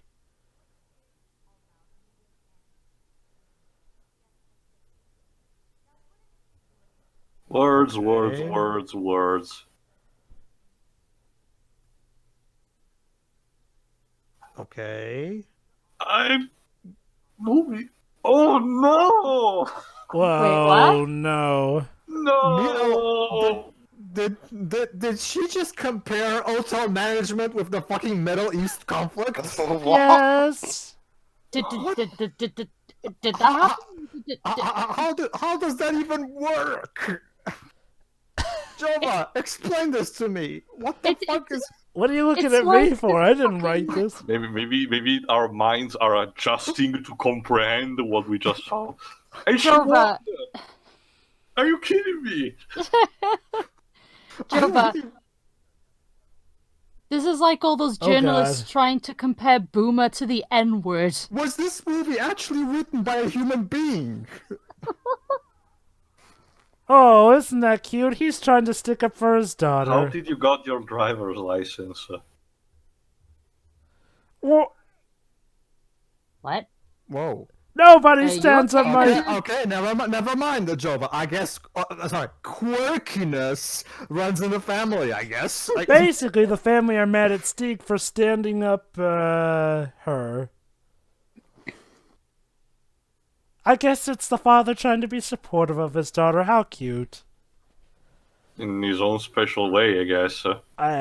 So you think, no, the movie wouldn't be dumb... Slow-mo. So you think the movie wouldn't be dumb enough to build up the relationship between Jodie and Stig for the majority of this movie, Also, only to have look Stig at turn that out to girl. be a scumbag? There's an entire party of people in none of them is bullying you for your height. Doesn't that tell you anything? Like, No, literally, there wasn't a scene of her walking in the room and everyone was like, Oh, I see. ew. No, you can't.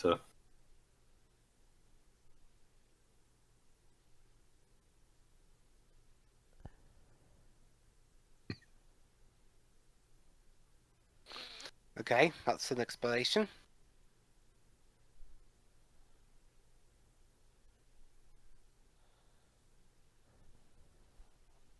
Oh, so he hasn't actually broken up with her? Oh.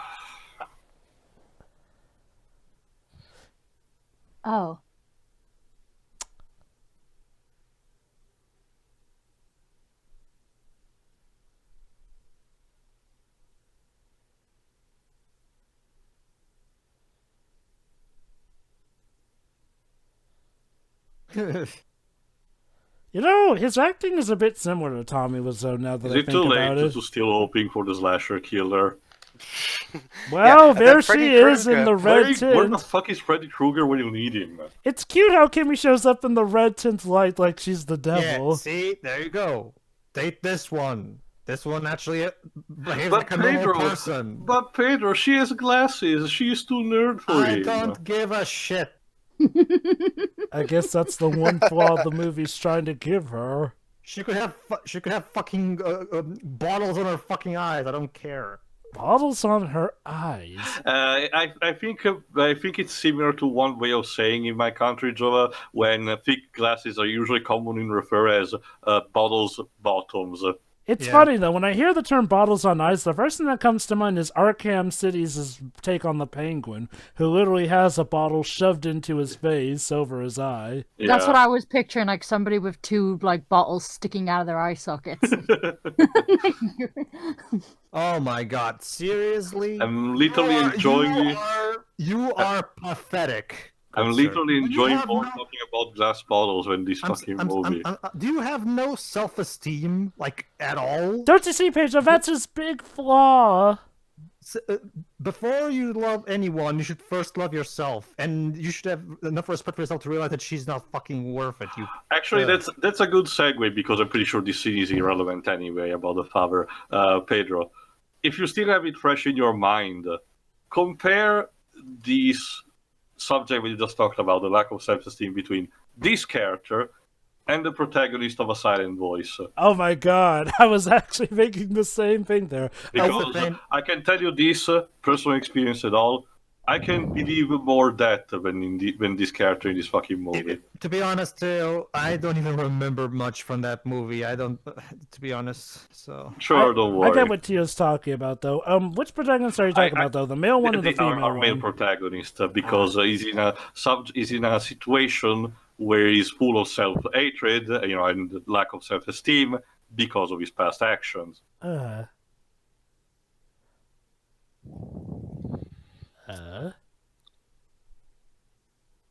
Oh my god, is the father actually gonna act like a human being? Wow! Well, About, like, what, 1 hour and almost 20 minutes in? And why is this movie not over yet? because we still got about a half an hour left of crazy hijinks. Half a bloody hour. So I guess this was. Oh, let me guess. The punchline is that she's not in the room. So I guess this was his quote-unquote character arc. He just kind of is an asshole, and then he just stops being an asshole suddenly. What a great, compelling character. It's a thing. On Netflix, the whole live-action father is an idiot trope has been dead for a long time. It was a thing in the early 2000s. Oh, guys, but now he's here to sit down at the piano and play. I got you. I got what you need. I'm surprised you're not using your pretentious piano joke. Too. I already did. Oh, okay. But no way, you're just a friend. Yeah, whatever. Is that Okay, why are you even Theo, playing the piano exactly? Theo, question: Are you singing a Randy Newman song? I don't remember if it was him. Oh, and now they bond over their piano skills, I guess.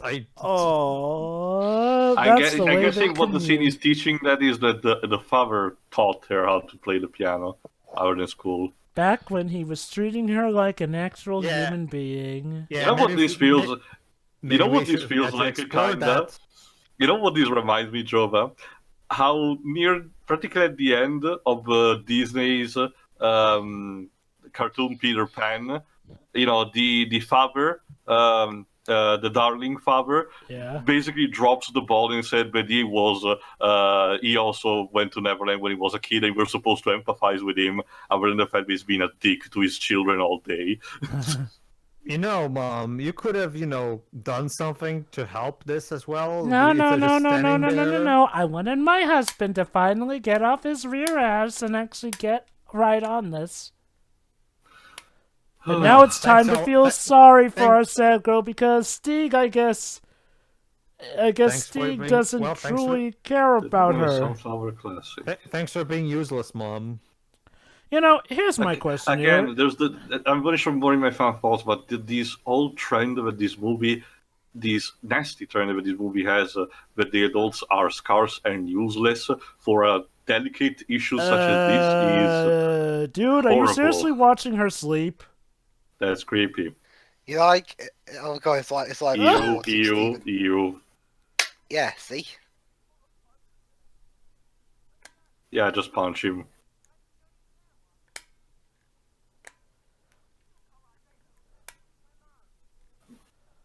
At least you pronounced it correctly.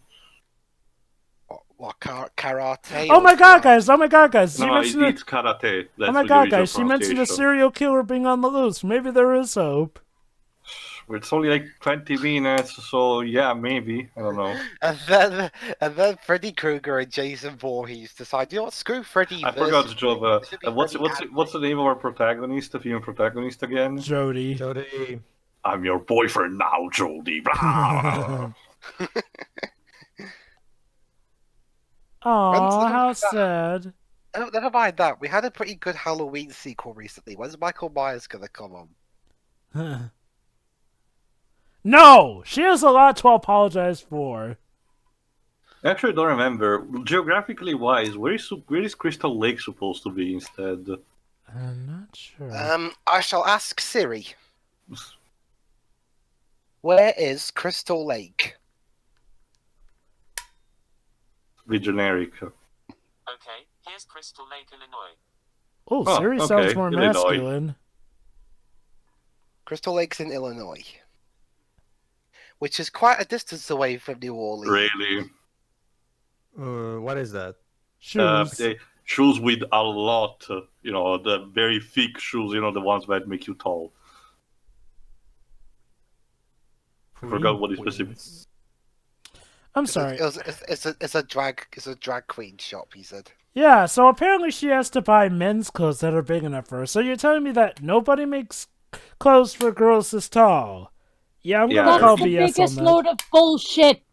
Not to mention, this movie is supposed to take place in the same year it was made, so 2019. Well, that's the thing, Shiroi. See, here's an interesting thing. Just recently, I tried. Notre Dame. Okay. Go on. That's the thing, Shiroi. Just recently, I tried buying a shirt for myself. It's one of those shirts that you wear when under your pajamas and stuff like that. And even though it was the highest size they had there in that store, it was still tight on me. So I guess this can be a problem. So it was to me with this specific shirt. It's hard to believe that in America that would be tough. Not to mention, if you unless you want to be very, very picky and specific, there's always online purchasing. Yeah, that too. There's also the fact that America is such. He said he had a gift card for that shop. America is such a diverse place that you're going to have a lot of people who are probably very tall. Like, even around here in the UK, it's like, I'm little above 5 foot.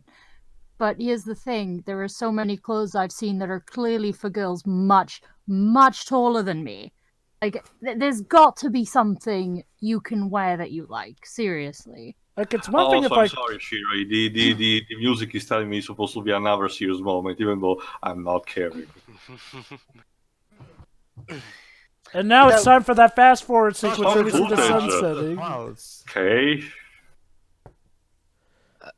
The movie was a second too short, so we need to add that stock footage. I recently bought Lilo and Stitch on Blu-ray today. Can I watch that instead? No. After we're done with this, Twibs. Come on, we're almost to the end. Surely we can go the distance. Define how much. Jovah, that's another Disney song. You got it wrong. Oh, guys! It isn't a musical. Oh, look at that, guys! It's her friend. Oh wait, no, it's Liz. Never mind. That's Glasses Girl.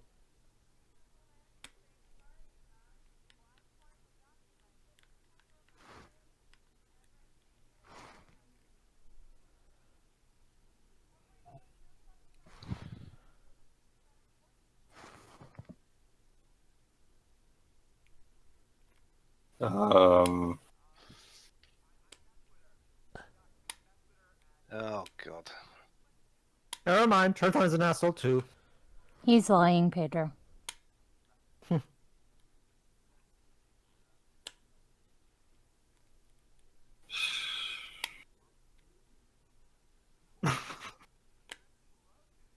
Wouldn't it be so amazing if one of these extras... Yes, having feelings is dumb. Yeah. Would it be amazing if one of these extras actually has a lament configuration? It just solves it in that specific moment.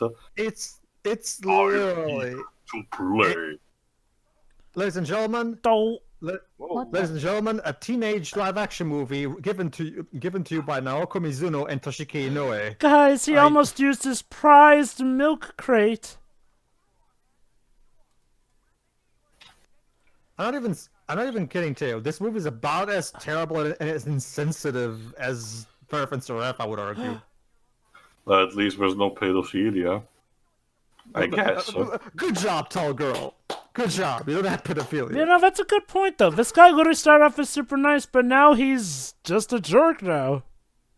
Get it, Jovah? It's a subverting villain. I saw this coming from a mile away. It's so obvious. It's obviously a reason that she'll end up getting with Dunkelman, even though he spent the majority of this movie. Yeah, as much as I don't like that, I will take Hans 100 times over this guy. Oh. Also, that punch was clearly fake.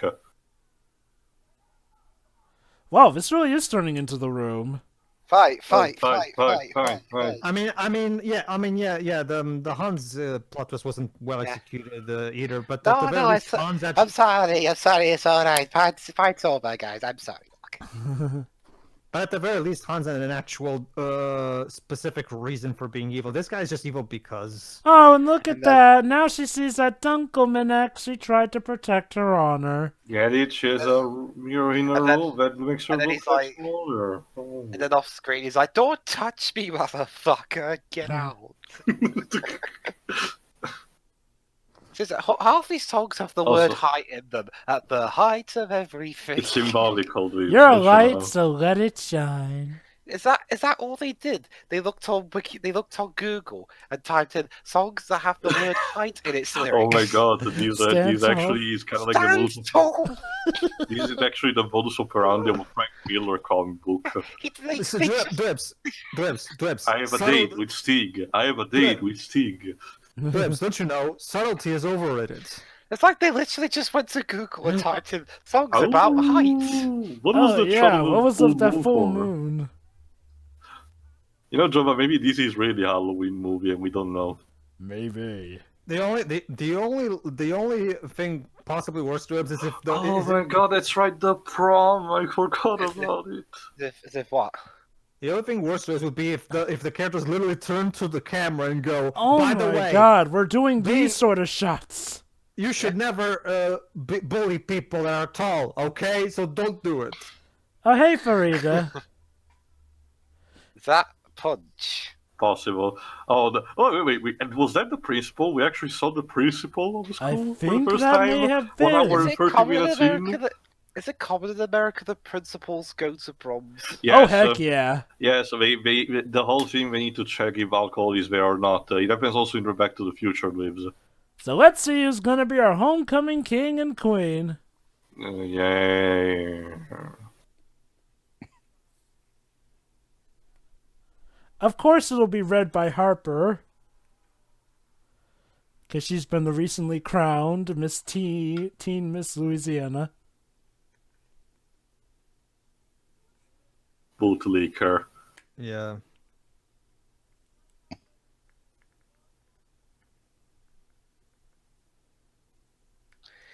First place? Nobody, because you The all winner suck. is La La Land. Oh wait. Kimmy and Stig. Really? You're gonna do this movie? Oh. Oh no, she didn't lie. Okay. Yeah. It would have been such a teen movie thing for them to do that, wouldn't it? Though it would have been a reference to what happened to the Oscars about La La Land. Adele Dazeem. Oh god. Yeah, John Travolta couldn't pronounce her Also, name. that crown looks horrible. Yeah. Hello, congratulations, you've been crowned Prick of the Year. And that's Oh, it. I never. Okay. This is Oh, God, exactly also why. You see, this is exactly why I don't get the concept of the homecoming queen and king thing. What's the point of electing a couple as the best of the night? Like that's so. If I had to hazard a guess, Pedro, mean-spirited. instant gratification. I know, but like that's Uh-oh. so anti. Whatever. I'm more worried about that guy with hairstyle in the background. He looks like an orange Stig version realizes he made a mistake. Well, fuck off. Too little, too late, dude. Puncher. Yeah, I didn't know that. good luck with trying to get back with her. What mate. if it's another person entirely that he likes? You're just assuming. Oh, think he really guys, likes maybe we're himself. about to see Jodie in the dress she got. Oh, okay then. Okay. Seriously? Let's see what's the dress That she got. foreshadowing And look, is- everyone senses she is there, so they turn their heads at her. Brilliant. Everybody hits the tall girl. Stare at her menacingly. She should T-pose. Oh. Oh my god.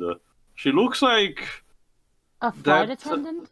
No, kinda, but he also looks like a bit. She also looks like a bit that character from the Spy Kids movies. The guy who has the show the Floop, I think it's called. Excuse me, you're not supposed to come into the stage. I just wanted to say, fuck you, Rob Mike. Fuck you all! You all suck. But you suck too, Jody. Well, you suck Everyone even sucks. more. Yeah, that's why I said we all suck.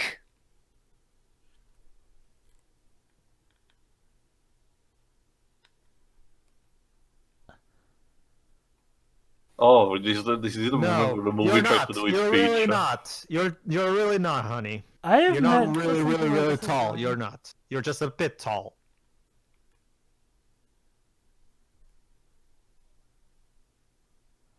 No, please don't do the banter thing. Thank you. That Almost was totally over. necessary. It's almost over. I love how the principal's like, oh, girls Yeah, will be whatever. Let's all girls. just allow it. Not really. I was just gonna say I'm a complete bitch. I'm as bad as you all are. Actually, no, you're not a best friend Well, at all. You're actually- a terrible actually- friend. Pedro, let me quote. Let me use a Star Wars quote. Wow, it's amazing. Every single thing you said is wrong Yeah. in that sentence.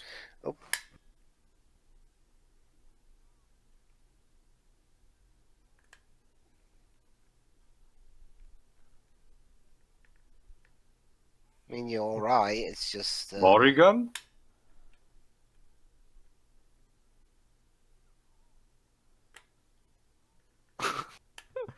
No. Okay. Here's time for another quote. The one from Superman 4. And the people, no, the governed nation will realize world peace when we realize that the people will really, really want it. So there you go, guys. We suffered for all this movie just for her to realize I should not care about what other people think about me. Well, okay, to the extent of letting it dictate my entire life. And everyone applauds! This really is Yay! the Marvel Universe. This is like Superman. And 4. then everyone clapped. Yeah, this is like Superman 4. Everyone cheers. You know, I'd rather this have just gone Oh my Carrie God, where... another licensed song. You know, I'd rather we just gone Carrie where everyone dies, but This is such a what you gonna 90s do? cliche. Yeah, this movie is so late for many things. We're friends now. Again. Somehow. Yeah, it's just like at the end of Cyberbully. I had to go. My planet of tall people needs me. Teo, stop Yo, singling that's her out. bully. So Yeah, she Teo, stop literally... singling her out because she's tall. So she I'm literally... taller. She's a tall girl. I'm taller than her. Fuck all of you. So she literally just came to give a speech and get cheered for, and blam. Oh, you're tall. Oh, in that case, Teo, I'm sorry, but I'm gonna have to stop Oh, bullying this you is now. awkward.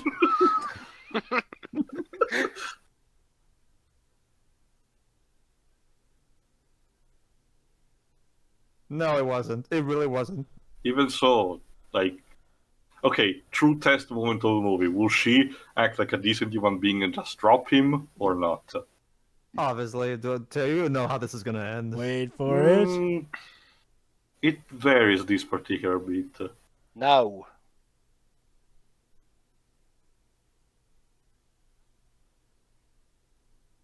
Oh. No, But wait. there you go. This Well, was that, yeah, I I guess. mean, you admitted you were faking this whole thing the whole time. Well, What at do you least think? we... Okay, gonna music. I don't like you, and you should stop telling what the scene is supposed to be. Seriously, Yeah. how did they find songs specifically That's just... when you- Wait. Who did this? Phil Collins? Wait, guys. Maybe they made the movie to fit the songs, actually. This is exactly what happens when a director does not have confidence in the strength of his own message. He has to have songs there that flat out spell out what you're supposed to be feeling. And look at that, of course she ends up getting with Dunkelman. This really is an anime. And look at that, Teo. Hold on.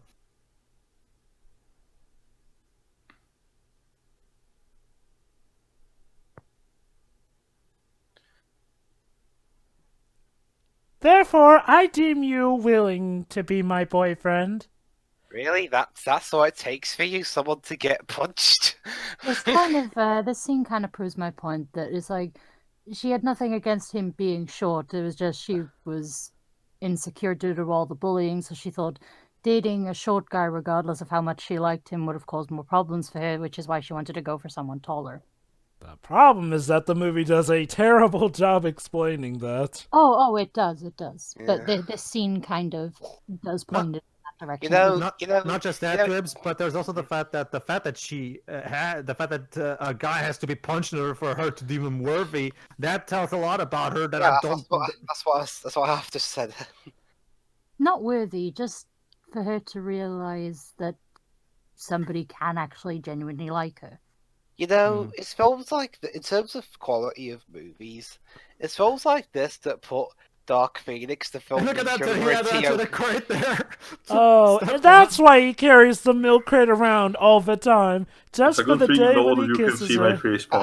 Anyway, as I was saying, Go on, babes. it's films like this that put in terms of film quality that really puts Dark Phoenix, a film me, Jovah, and Tio literally watched yesterday. I into had more perspective. enjoyment in watching Dark Phoenix than this 100 I mean, at least times. Dark Phoenix had the train scene. What does this have? Not even that. Even Michael Fassbender's overacting. I would love to see that instead. In this. And you dealt with it terribly. Yeah. Oh yeah, well, what are the choices? Ah ha ha ha ha. I'm up the video. Okay, okay, Jovah, is there a post-credit scene? I don't care if there is Let one. me check and see. I'm Let's sorry, see. but our protagonist will not enter the Avengers Initiative. And I'm Oh. done. Wouldn't that be something? Wait, so is there a scene or is there not? I'm gonna check and see. Okay, cool. Post credits.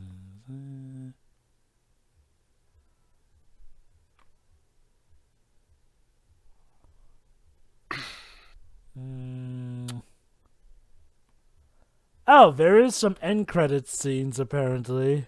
Alright, I'll wait around then. For fuck's sake, can I give my final thoughts first? 'Cause Sorry, they're the James. shortest. I have to start with mine. So I'll paraphrase. I partially quote myself for what I said about Ghost Dad because the sentiment is almost similar.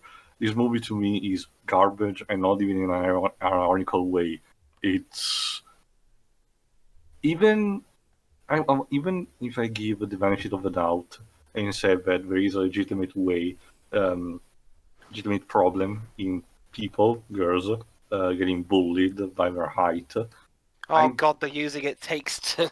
Yep. I'm completely willing to understand that. But this suffers the same problem as Patch Adams. The movie is not telling it like a fucking adult, which it should. Say what you want about A Way Out, but I will say at the very least it dealt with the problems of bullying in an adult way, not this. A Way Out. Sorry, a silent voice. My bad. A Way Out doesn't do it bullying. A Way Out of bullying story. Taylor, this movie scarred me in many ways, but whatever. No, I get what you mean. No, like I said though, one of the biggest problems of it to me that I noticed is what the movie tells you implicitly. The adults in this movie they are presented only the parents and maybe the chemistry What teacher. kind of dancing are like these that. guys doing? Sorry. Just And they are horrible people, and we don't know what the opinions of the others are. Unless you really want to have the subtext here too, that you're saying that the school system is so screwed up that an issue like this goes unnoticed, and I don't want to believe that for this movie. You're only presenting the problem from the perspective of just the teenagers that are handling with this. But in reality, it's a problem that affects an entire community. In this case, was school, also the teacher, because unless it is really intentional and the movie didn't showcase that in the slightest, the teacher at the very least should notice this, have a reaction to it. If you say that they don't care, you should show the fact that they don't care. The way you presented this is so awful. It shows, it's too not simplistic, but superficial. That's what it is. It's superficial. For a film like this, is horrible, and that is assuming this bullying problem is real. I will do more research about it just to be sure. But if it's not, then this movie is still very insulting and a waste of time or anything. I know that Netflix greenlights a lot of bad shit, but this is one of the worst to me. I would still say even worse than Speedrunning 3. This with Speedrunning 3, it's kind of a roller coaster of bad emotion. This one is mostly on the same tone throughout the entire movie. I mean, And at it's least a with Spear bad Riding 3, one. you could say that there were good episodes. They were far and Even few if- between, but Even if I could count them on one hand, yes, at least there's that. This movie has nothing. There's just nothing on this movie. Maybe that one scene near the end with the father, there's a bit more bonding on the piano, but it's so too little, too late, and it's nothing. That's what this movie is. Nothing. A waste of time. 750 megabytes of a movie that are wasting my PC. And now, the magical sound of them gone. from hell's stake, I spit at thee and delete thee from my hard drive. But I'm done. Happy fucking birthday, Jovah. Yeah. Did I mention that this is gonna be a companion piece with Paige's birthday pick? But we'll get to that later. Shiroi, how about you go next? I think Dwibs wanted to go next, so Dwibs, you go first. Okay, this film is toxic. That's the thing. It tries to okay. Heightism is a thing, but the way this film makes it come across, it makes it it tries to make it worse than bloody racism or or any other really bad Yeah. social thing. Yeah. I mean, on top of that, it's not even delivered very well. Not from the actors, not from the script, not from the direction, which is, I think, the direction's only a little better than the one in Cyberbully, because at least the sets don't look like they were all filmed in either someone's house or some random office building. I just don't know what they were trying to do here. Are they trying to? The title character isn't sympathetic. None of her other characters, except even her fawning crush, had a dick moment when he deliberately got in the way of the TV screen just to show off. And like, no, that's not how it works, mate. That would make people want to stay away from you, deliberately trying to sabotage someone. And it Sorry, go on, dudes. and the again the soundtrack, it does literally feel like they just went to Google and typed in songs about tall people, or songs that have the word height or tall, or I will stand tall in the lyrics. You are light, shine bright.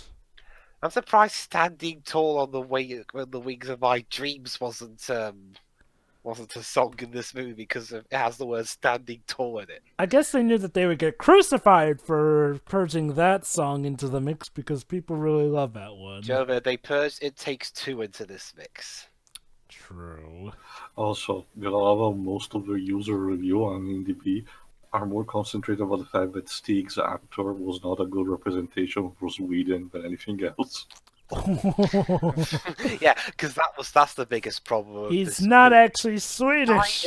Swedish enough. I mean, there is a trope called fake Brit. I would prefer if they actually got an actor or actress that was from that nationality, but I understand that sometimes you want to go with acting ability and all that stuff, which is fine as long as you can do a convincing whatever accent. I'm fine. Go on. But the Swedish thing wasn't the biggest problem. The biggest problem was, well, like you guys said, that a lot of the characters, I think almost all of them, were freaking horrible human beings. I dread to think what these characters are going to be like when they're older. I mean, one of them's gonna be a tyrannical boss. The other one's just gonna moan and whine about everything. Who knows what Harper's gonna grow up to be? Well, Leaves, if you remember, in that introduction scene of Arrival, our protagonist said that she was gonna be a real estate agent. Huh. Okay. So yeah, that's me done. This film sucks, and you know what, Jovah, your pick for a your birthday pick is maybe consider picking the bad side of my birthday pick for a change as revenge. I mean, Please, be better, please. well, if Jovah, our leader, could do it, then why can't I? I will argue this another time. Go on. All right, that's okay. It's better than this film, but that's not saying much. So, anyway, I'm done. This sucks. Next. Joy? All right. I do like thinking of this thing as a whole. I do think that they were actually, especially with some of the lines, and especially towards the end, I really do think they were trying to use, a tall girl as a surrogate for, more, more genuine issues, racism, ableism, homophobia, yada, yada, yada, yada, yada, all of that stuff. But again, you have the creative freedom of Netflix. You can tackle those things directly. You don't need surrogates. Yeah. You can have racial minorities, gay people, and disabled people be your protagonists. You can do this directly. Like, this is just using something so trivial as being made fun of for being, again, not that tall, honestly, is just very insulting, as, a lot of you have pointed out throughout watching this. It's just very, very bad on the part of the writers and everything. And the thing is, people do actually get made fun of for their height, but it tends to be people who have, something like dwarfism. Yeah. Being just slightly above average height is just, people don't really like, I'm sure, because the whole one specific joke that is common throughout fiction is the whole "how's the weather up there" thing. We actually do hear that a lot, and maybe people do get those, maybe do people hear those things said about them, and fair enough, but that actually says more about the people who are saying it than you, because it's like they're so pathetic and they have so little to do with their time that that's what they're resorting to, like making fun of someone who's, again, just slightly taller than average. It's just, again, this movie is very insulting and very toxic, as Dwibs pointed out. It's just, like, there isn't really anybody who's all that likable aside from Jodie's two friends. Like, everyone else is just kind of shit, and the father's a terrible father. Like, the way he's acting, it's more of a him issue. Like, I kind of get the whole, why couldn't I have a normal, quote, normal child? He gives me those vibes, absolutely. But I felt like he was pretty pointless at the same time, because there were scenes with him and showing him being a complete douchebag, but nothing was ever really resolved with him. He was just there to, add fuel to the fire kind of thing. He didn't really feel as significant as some of I was there his to add scenes. conflict, basically. Yeah, like I said, fuel to the fire. That's basically his entire role. But how about that scene where he finally came to his daughter's defense after Stig stood her up and all that?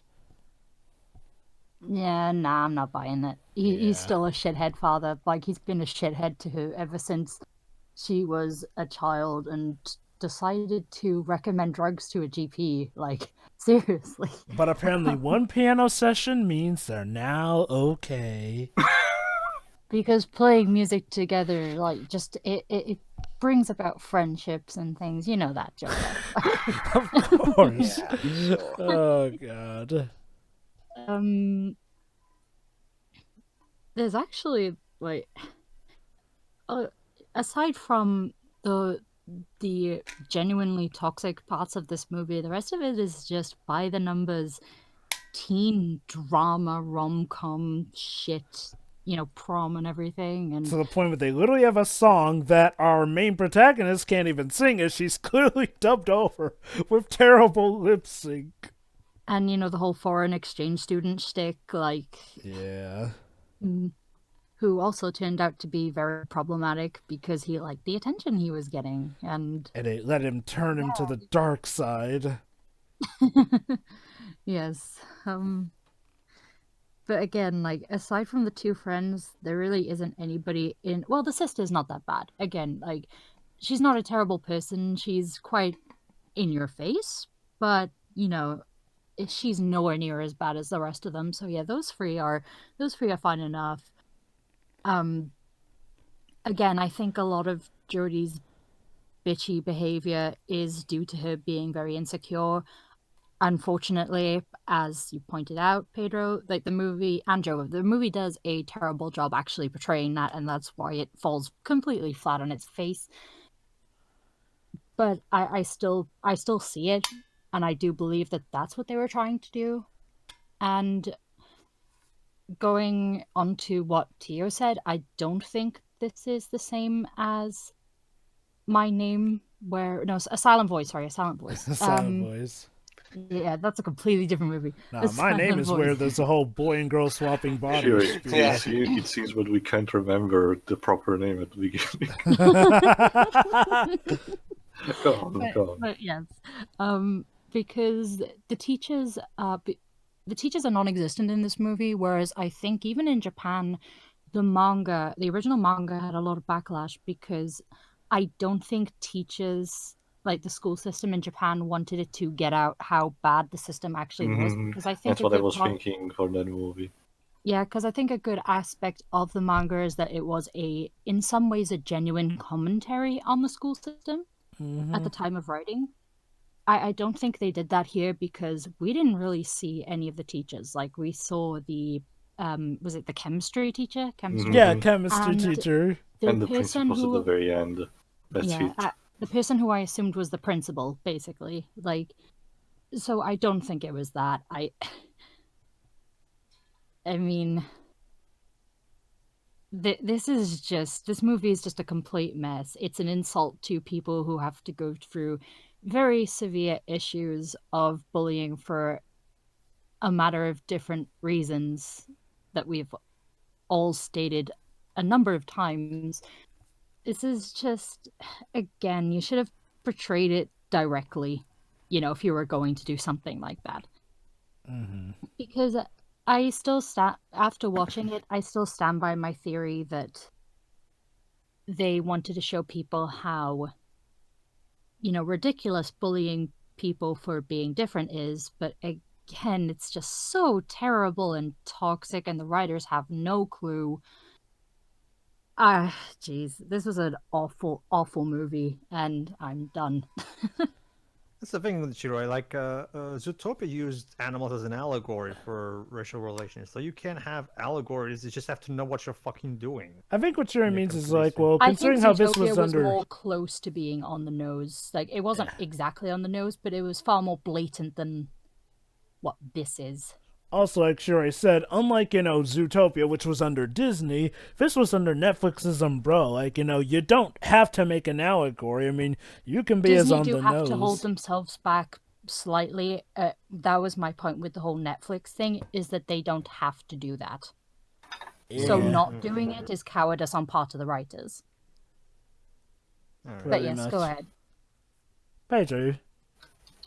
Oh, me. Some people may also make an argument, Chiro, that maybe when someone tries to make an allegory, it's for the purpose of exactly not being on the nose. I guess it depends on situations, I guess. But whatever. Yeah, what else can I say at this point? This piece of crap is just, it's so terrible. It's so badly written and badly acted. For the record, the acting in this movie is really, really bad. All of the actors are either our main actress is not really capable of expressing the emotions properly, and most other actors are either over the top for some reason or they're just awkward. The acting is all over the place. It's the directing is fucking obnoxious. The song just like this point out are. Oh my god! Like it makes Phil Collins cry. It's just, it's so terrible. And and yeah, like Shura said, it's completely undermining its own moral for how it terribly because of its terrible choices. It's so horrible, and I still don't understand. Again, this is exactly the big problem with Netflix and why they've been losing money in recent years, because people have started getting to a point where they're knowledgeable about the fact that there's little to no quality control on this thing. And Netflix needs to start stepping up its quality control. I'm not saying they need to be more restrictive on what projects they greenlight. No, I'm not saying they shouldn't allow someone to do something like completely, risky and shit. Of course they should. But there has to be a balance. You can't there has to be a balance between being constricting and just greenlighting every single thing that gets pitched to you. If they're not careful, and other stuff happens against them, sites like Disney Plus are gonna kick their ass. Oh yeah. It's just a matter of Again, it's one of those things. Okay, going back to the allegory angle, it's one of those things where sometimes it depends on an angle. Yeah, like Shirley says, in this case, yeah, it does feel like the allegory was made because the writer was scared. But at the same time, I will argue that sometimes you can. It doesn't necessarily have to be that to be the reason. Obviously, there are reasons like this one, but sometimes maybe you can argue that maybe a writer will have an allegory, not necessarily because he's scared of portraying the issue exactly as it is, but more because he wants to have it not be like completely on the nose.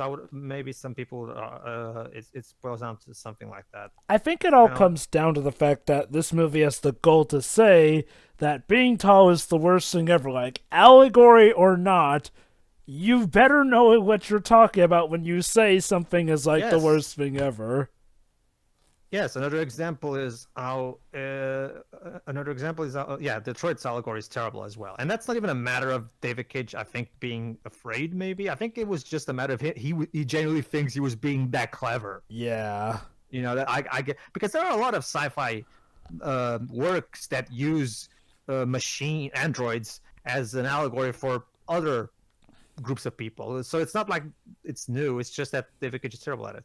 But when it's something like, say, how Ni no Kuni 2 uses the relationship between the cat and the mouse as an allegory for persecution and stuff, that kind of thing is the kind of thing that I think I would argue a writer does, not so much because he doesn't have the balls to do the thing.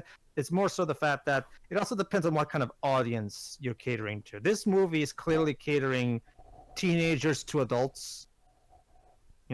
Whereas something like Ni no Kuni 2 and Zootopia are targeting specifically kids, and they try to do it in a way that it's easier for kids to understand the themes, not so much because they're afraid or anything. It's because target demographics is important, and subject matter needs to be handled differently according to the target demographic in specific ways, in order to make it easier for the target demographic to grasp the themes specifically. I understand that, but this is clearly not for children. Oh, no, that's what I was saying, Shiro. This movie's audience is clearly teenagers and adults. So the allegory here doesn't make any sense, like you said. There's no point in the allegory. You can, like I said, the allegory in Detroit feels like it was made because David was thinking, am I not so clever? I genuinely think it wasn't even a matter, because trust me, I've known about David Cage to know that it's not a matter of him being scared, because it's more so the fact that he thinks he's being clever with his allegory. That's the problem. It boils down to the fact that the people who write this movie have no idea what the fuck they're doing. Like, the fact that this movie was greenlit is symptomatic of the problem with Netflix. Netflix needs to actually establish some kind of quality control team. Someone needs to be actually willing to actually say no to a project for once in this fucking company. Just because it makes you money in the short term doesn't mean it's always a good thing. Not just that, Jovah. Yes, of course. It's always nice to be open to risky projects and all that shit. Of course it is. But but you can't go from one extreme to the other. Yeah, both. Yes, being constricting and limiting creativity is bad, but the other extreme is bad too in its own way. It's called needing a filter. It's you need to find a balance. You need yes, you should be willing to take risks, but at the same time, you also need to have some kind of control because otherwise you flood your fucking streaming servers with shitty movies and shitty TV shows. Yeah, if you keep allowing crap to go through your servers, eventually people are going to start to notice and be like, you know what? I'd rather go and watch I'd rather go off to another streaming service and watch Bloody Snow White and the Seven Dwarfs again. It boils down to the fact that it's not even a matter of that, Dwip. It's more so the fact that there's the content itself is not the problem. It's the fact that, well, it is, but for my specific argument, it's more so the fact that that people notice that there's way so much shit, so much crap, that it becomes hard to even tell the good stuff from the bad stuff. That's why the video game industry crashed in 1983. Because there was literally no control on part of the publishers, and because of that, literally anyone could make a game for the Atari 2600 and just sell it. There was literally no control on what games would get released on that thing, and as a result, there you go. The market is flooded with shitty games made by the amateurs, and now it becomes impossible to tell the good ones from the bad ones. Oh, it gets even better. Netflix are also going to lose some of the shows that have been bringing them popularity, like Friends. They're losing that. The Office. They're losing that. How I Met Your Mother? Oh, they lost that years ago. Again, Netflix needs to get their act together and get a fucking quality control team. Someone who's actually willing to say no. Because the fact that this actually was greenlit, I'm pretty sure everybody can agree that the fact that this movie was greenlit means that there's clearly a problem in Netflix, because no one in their right mind would greenlight this. Like, at least script. with Spear Writing Free, I could at least see why they would greenlight something like that. Like, Spear Writing Free does seem like something that was meant to, well, at first be like a bone thrown to people who were asking for a new Battle Spirit. Yes, it wasn't what we ended up asking for, but at least I can see the good intentions behind it. This? No, none. Zilch, not zilch. Yeah, it boils down to this. Someone at Netflix looked at this script and said, yes, that's a problem. Nobody in their right mind would have. And so, yeah, Netflix, you have a problem. Fix it. Otherwise, you're going to get eaten up by other streaming services. Disney Plus.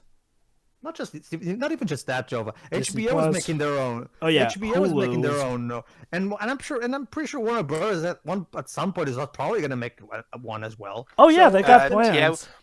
Pedro, HBO is the Warner Brothers one. Oh, there you go then. Well, remember this. I'm not as knowledgeable about all the intricacies of the movie company rights as you are. Oh, and there you don't go even then. get me started So on that means- Amazon too. So there you go. That means that HBO is gonna have the classic Looney Tunes shorts. That's gonna be a great appeal for it. Mm-hmm. What do you have? I mean, yeah, you're gonna have the Cuphead cartoon, which I'm genuinely looking forward to. But, yeah, it's not looking very good right now. Yes, you still have Stranger Things, but that's gonna end at some point. Netflix, you have a problem. You have a problem and you need to fix it. You know what the response to that is, Pedro? What? You're greenlit. Exactly. Go ahead, Jovah. Yeah, that's what they'll probably do. They'll end up greenlighting be critical. Yeah, I could totally see them doing it.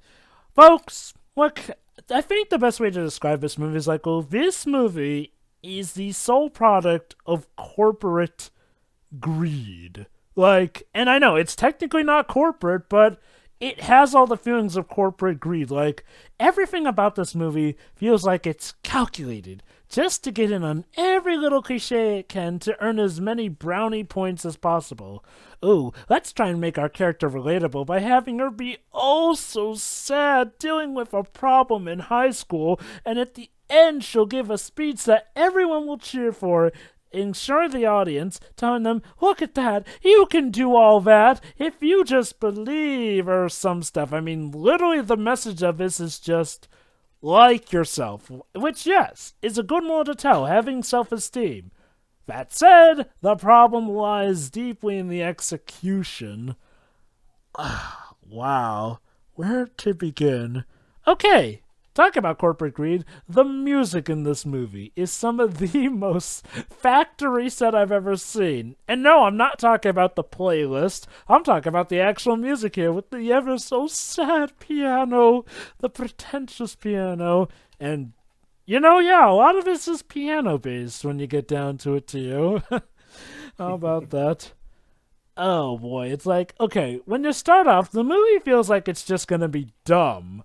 But as you get further into it, it gets almost malicious with how idiotic it handles the problem of being a tall girl. Look, I'm not going to deny, maybe there are people who are made fun of being tall, but those are usually done by very sad people who often don't have the entirety of school backing them.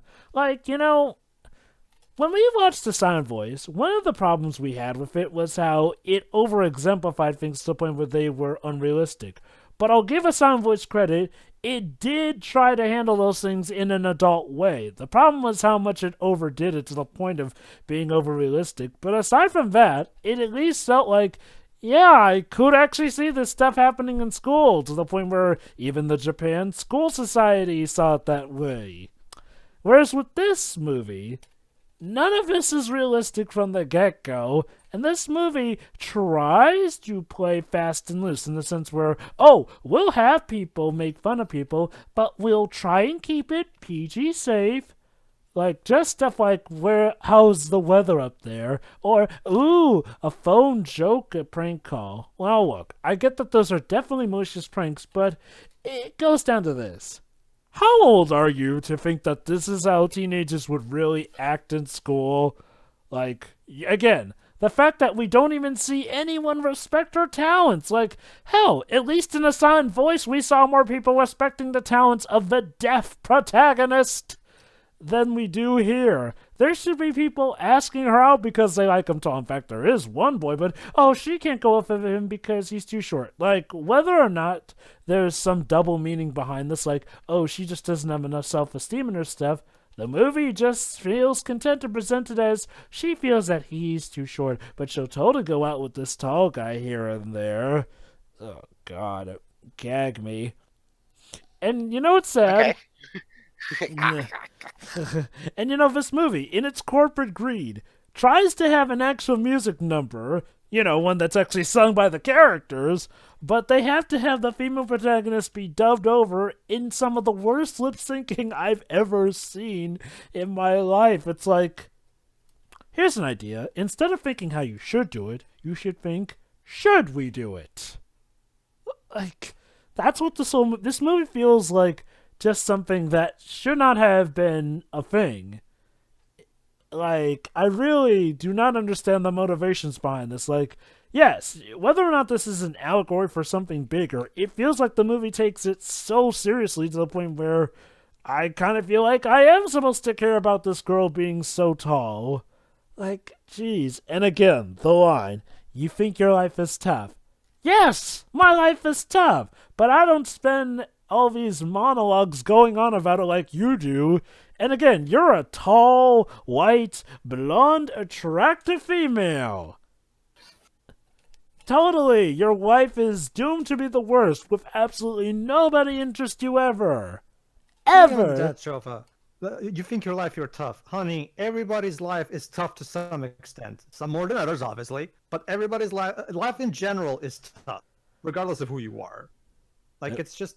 And you can always dream about some place where the grass is greener and all that stuff, but again, when you're complaining about being tall, don't expect people to feel sorry for you.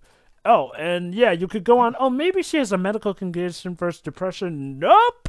She doesn't have any of that, so... Not that the movie tells us, anyway. Yeah, like, the movie wants us to feel sorry for her, but it doesn't tell us the right stuff to get us to feel sorry for her. Like, regardless of how the writer or director may have viewed this movie, what we actually see is apparently a much different story here. What I see is a female protagonist who only cares if she gets to date someone taller than her, and she deems people shorter than her only worthy of being her boyfriend when she sees them getting beat up. Well, defending her honor, of course. also, in a world that supposedly is so cruel to her, surprisingly nobody interrupts her during that final speech. It's just, no, they all let her have it, and then they cheer and applaud for her. The day is won. Like, holy cow. Like, I mean, I've seen actual cliche teen films handle that better. But it's just, no, she won because she told everyone, the reason you make fun of me is because you don't like yourself enough. Which, yes, would be a good moral to tell. If it weren't for the fact that, well, a lot of those insults just felt like they were doing it just for being the sake of being dicks. The whole thing with Spinner was his name? Skinner? Schwinner? Boy who has a name that should have been made fun of more than... Schnipper, that's it. Schnipper, yeah, that went nowhere. What nationality is that name even from? I don't know. It doesn't sound American, even though this is supposed to take place in America. It's weird, like you think that they're gonna just have it be, oh, he's trying to set her up to be embarrassed, but no, nothing really comes of that. I guess it was just the girl trying to set her up with him so that she doesn't steal her boyfriend. And may I remind you, the characters are pretty terrible considering the whole kissing the boyfriend behind the girlfriend's back thing, but we'll ignore that because she's being tormented for being tall. I mean, yeah, there's the whole am I a terrible person thing, but at the end of the day, the movie never really calls her out for kissing him despite her knowing that he was in a relationship with Kimmy. Oh, and speaking of Stig, they literally have plot contrivance after plot contrivance to turn this guy from a genuinely nice guy into just being a dick who's in it for the popularity. Mind you, we don't even really ever see his transition here. I mean, sure, I guess you could say, oh, it's subversion. We were supposed to be shocked at the reveal of that. But it just comes off as lazy, and also, the dude is kind of an idiot when you get down to it. Like, you're trying to string a girl along, yet you clearly do it in a way where she'll easily get suspicious, and you don't figure that somebody might have been recording that very party in 2019. I don't care what country you're from, unless you are from the absolute end of the world, you should know about social media. Also, a movie that's in 2019 talks about a boy buying an Xbox on eBay. Like, unless he's a video game collector, it should have been something more like the Xbox One, or heck, even a 360. It's clearly out of touch because okay, you buy an Xbox. First of all, I didn't even mention the specific Xbox it is. So I'm assuming whoever wrote this knows that Xbox is a thing because remember, Jovah. Of the three main brands, well, Google is about to come in at the time of this recording, but as of right now, there's 3 brands. Right now, there's 3 gaming brands, and only one of them is American. So I'm guessing that's how he knows it. I'm pretty sure this guy, whoever wrote this, is not an actual gamer. Maybe it was somebody who lived in the 90s, where there was the popular catchphrase, "Hey, you want to come over and play Xbox?" Hello, fellow teen. I would love to do that. Well, in that case, I'm guessing you mean early 2000s because there wasn't an Xbox in the 90s. Right. But that's my guess. Xbox. It's kind of like how in Seinfeld, Jerry's like, "Oh, I'm watching Tiny Toons on Nickelodeon," which was never on Nickelodeon and never has the merry-go-round song like the movie tries to portray. It's one of those things of a writer. It's a writer showing that he's out of touch with what he's writing about. Yeah, like, that's one of the best ways to describe this movie. It is out of touch with whoever this movie was for, like, and I'm not even gonna dare try and suggest that this is for tall people, because this movie feels quite insulting to tall people. Like, that whole tall club society thing, I don't even know if that's really a thing. But how cutely enough they have one of the members say, "Oh, I actually hate this group and I only come for the free food and everything." Only to have her then walk into the door frame, just as Dwib's described. It's, kind of a bad look for that when you suggest that there's actual societies where people just mooch off of their height and all that. Oh god, this movie is sad. Oh right, let's talk about the best friend here, Farida. she's her friend until at that point where Jodie decides to trust Kimmy, the girl who has been tormenting her entire life. Frida says this is obviously a bad idea. Jodie's like, you don't have my back. You are banned from my life. Banned from my life, I say. And then they make up after that big speech. Yeah, that's the thing about that speech. That speech somehow magically cures 95% of all problems in the movie. That's a problem with a lot of 90s films that were made, Joe. A lot of 90s films, especially teen homecoming movies, always end with some kind of big speech, and suddenly because of that emotional speech, suddenly everything is now all right. That's such a 90s thing, and that can this person clearly grew up with a lot of 90s movies and wanted to make his own 90s shitty movie. Really does feel like that, doesn't it? That's a good thing. That's sorry, just to jump on what Jovah said. It's like the movie really did seem like it was going to go for a whole thing of, oh, like, you know, he's setting you up, you shouldn't trust him. But, like, he then seemed to, you know, actually, you know, like her all of a sudden. Like, don't know when that happened, since all these people were bullying her up to that point. It's like they kind of made Jodie's friend look like an asshole, even though the movie didn't know how to portray any of this at all. Like, I know, right? Jesus. But yeah, go ahead, Jovah. Yeah, you know, good point. Might as well transition to Stig here again. It's like, well, again, he's legit a nice guy until the movie decides, let's make him a jerk, to the point where it doesn't make any sense. Like, if he wanted to be popular, why did he bother even getting interested with Jodie? Like, that would have damaged his relationship with the popular girl. That led to the whole him having to lie to the group thing. Like, what was even the motivation? And at what point did he all of a sudden want to be... I think I understood what went on. I just think the writers did it terribly. Okay, go on. I'm confused. Well, again, he just liked all the attention he was getting eventually. We did see it little bits and pieces throughout the movie, but like it's just put forward so terribly. I think the problem is that we don't get the turning point scene where he becomes willing to damage Jodie physically and mentally for that popularity. Yeah. You see, the reason this is hard for people to notice is because the pacing. It's the pacing that's a problem, because the characters in this movie change allegiances and sides so quickly and so frequently that it becomes hard to even tell where we're at this point. They're just going with it.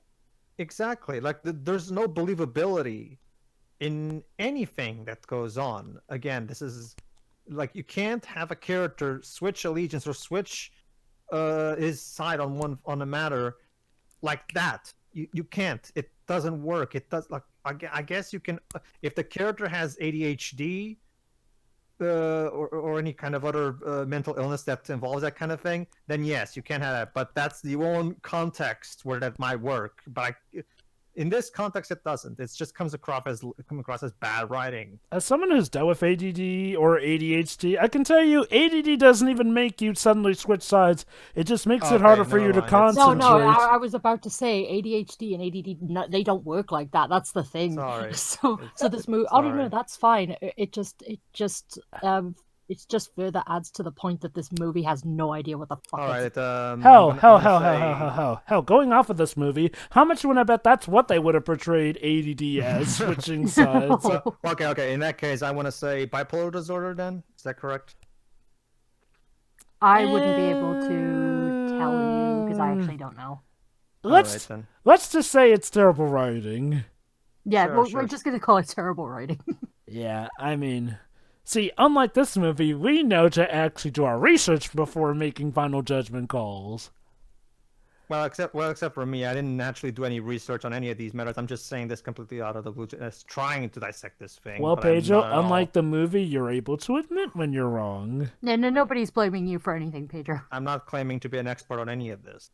Exactly. Sure. Unlike this movie, which claims to be an expert on how social relations work. Like, at the end of the day, the moral was essentially all about self-esteem, yet, if anything, shouldn't this have been more of a PSA thing? Like, oh my god, I can't believe I'm saying this. Cyberbully...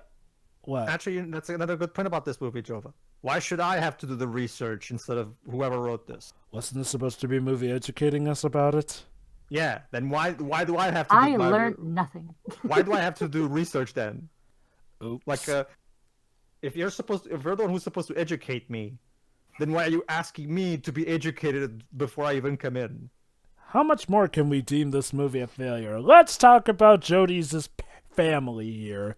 I'll start with the parents. The mom is just there to say, "Oh, I wasn't that popular because I was so beautiful." Totally relatable. And then there's her... I forgot she existed. Yeah, then there's her father, who the movie treats as sort of an obstacle in her life until at that point where he's all defending his daughter's honor when Stig steps up. And then finally, we have that one somber scene with the piano where he's for once not being a dick, almost as if a different writer took over. And then that somber scene with the piano. Then we're to assume they're A-okay. It's not even a case when it comes to Stig. It's not even a case of like an isolated bad part. It's just one of many bad parts because like Jovah and I even mentioned, like yes, the Han subplot from Frozen was badly executed, but at the very least the movie still managed to turn itself around with the proper sisterhood main plot that drove the fucking thing. It helped that the movie also had good aspects all around. Yeah, so yeah, it had a badly executed part of it, but hey, that's okay. It's okay to have flaws. That doesn't necessarily mean that the movie is bad. So yeah, back to one of the... movie, on the other hand, yeah, it's just terrible all around, so there's nothing distracting you from it. Go ahead. So yeah, back to one of the two characters who's not a jerk-ass in this episode, Harper. She's actually a devoted sister to her tall, ironically younger little sister. I mean, the only problem with her is the crazy mood swings, and I don't know why that's a thing, but she's just kooky here and there. But she's a legit good sister. And again, she's, like I said, she's the closest thing to an actual decent human being we've got in this movie. I guess there's also Jodie's best friend, Farida, who, yeah, she's harmless. I mean, if anything, she tries to defend her, tries to give Jodie a good speech, which Jodie then interrupts by flushing the toilet repeatedly in her face. So likable. And, okay, I would say that Jack Dunkelman's a good guy, but then there's that one scene where he's clearly acting all jealous. Although I'll give him credit, he does try to warn Stig that he shouldn't lead Jodie on. So I guess Jack Dunkelman is one of the better characters. I'd still say that Harper and Farida are more on the level than him because, you know, he has that one scene that really, really tanked him. But hey, in the end, he gets the girl. Yippity frickin' doodah. Because that's how this movie ends, with the ever so happiest of endings, even a kiss, and finally during the end credits, a dance party scene where everyone's dancing and all that. You know, Jovah, end. Oh, sorry. Yes, Pedro? I just realized something. According to this movie's logic, apparently I'm a bully victim as well because you see one interesting thing is that I'm quite taller than my parents. So when they adopted their dog, one thing they did is basically what they did. The cool thing is that my father's my dog recognizes my father as owner, and for my mother, it's the female version because of that word. Because in my language, we have a female version of the word owner that's distinct. And for me, and this is according to them. Remember, they're the ones who designated what the names of that the dog will recognize each person. I'm tall owner. That's that's how my dog knows me. You know, it's almost like for example, if I'm about to visit and shit, so oh look, there's tall owner coming, and so that okay, so should I feel bullied by my parents now because of this? Oh no! Because I find that notion absolutely ridiculous. It's literally nothing but a harmless nickname for the dog. Like it's. But according to this movie, I should feel somewhat uncomfortable with this. I failed to realize why. This movie is just a marvel at how much it screws up the simple bout of being a PSA or whatever it's trying to be. But yeah, it is worse than Cyberbully. I can't believe I'm saying this. It's worse than Cyberbully. That's not even a question. Cyberbully, for as terrible as it was at the very least laughable because of how childish it made. Well, okay, it was also kind of offensive because of how badly it portrayed the issue, yes. But at the same time, it was more fun to watch than this because it was so laughable. And of course, it had the legendary scene that I shall not spoil here. Right. But, you'll be able to see it like in about 2 months in my birthday pick, everyone. That's right, folks. Man, remember how I said that this would be the perfect companion piece to Pedro's birthday pick? Pedro, to close out the audience, why don't you prime them in for what that's gonna be? Yes, for my birthday pick, we're gonna do a Generations with everybody for Cyberbully, since the movie's on YouTube, put it by the actual owner of the movie, even so. It's like the easiest thing we have to comment on, possibly. It'll be so nice to see that movie again. Yes. We'll see you at the top. See ya. See ya.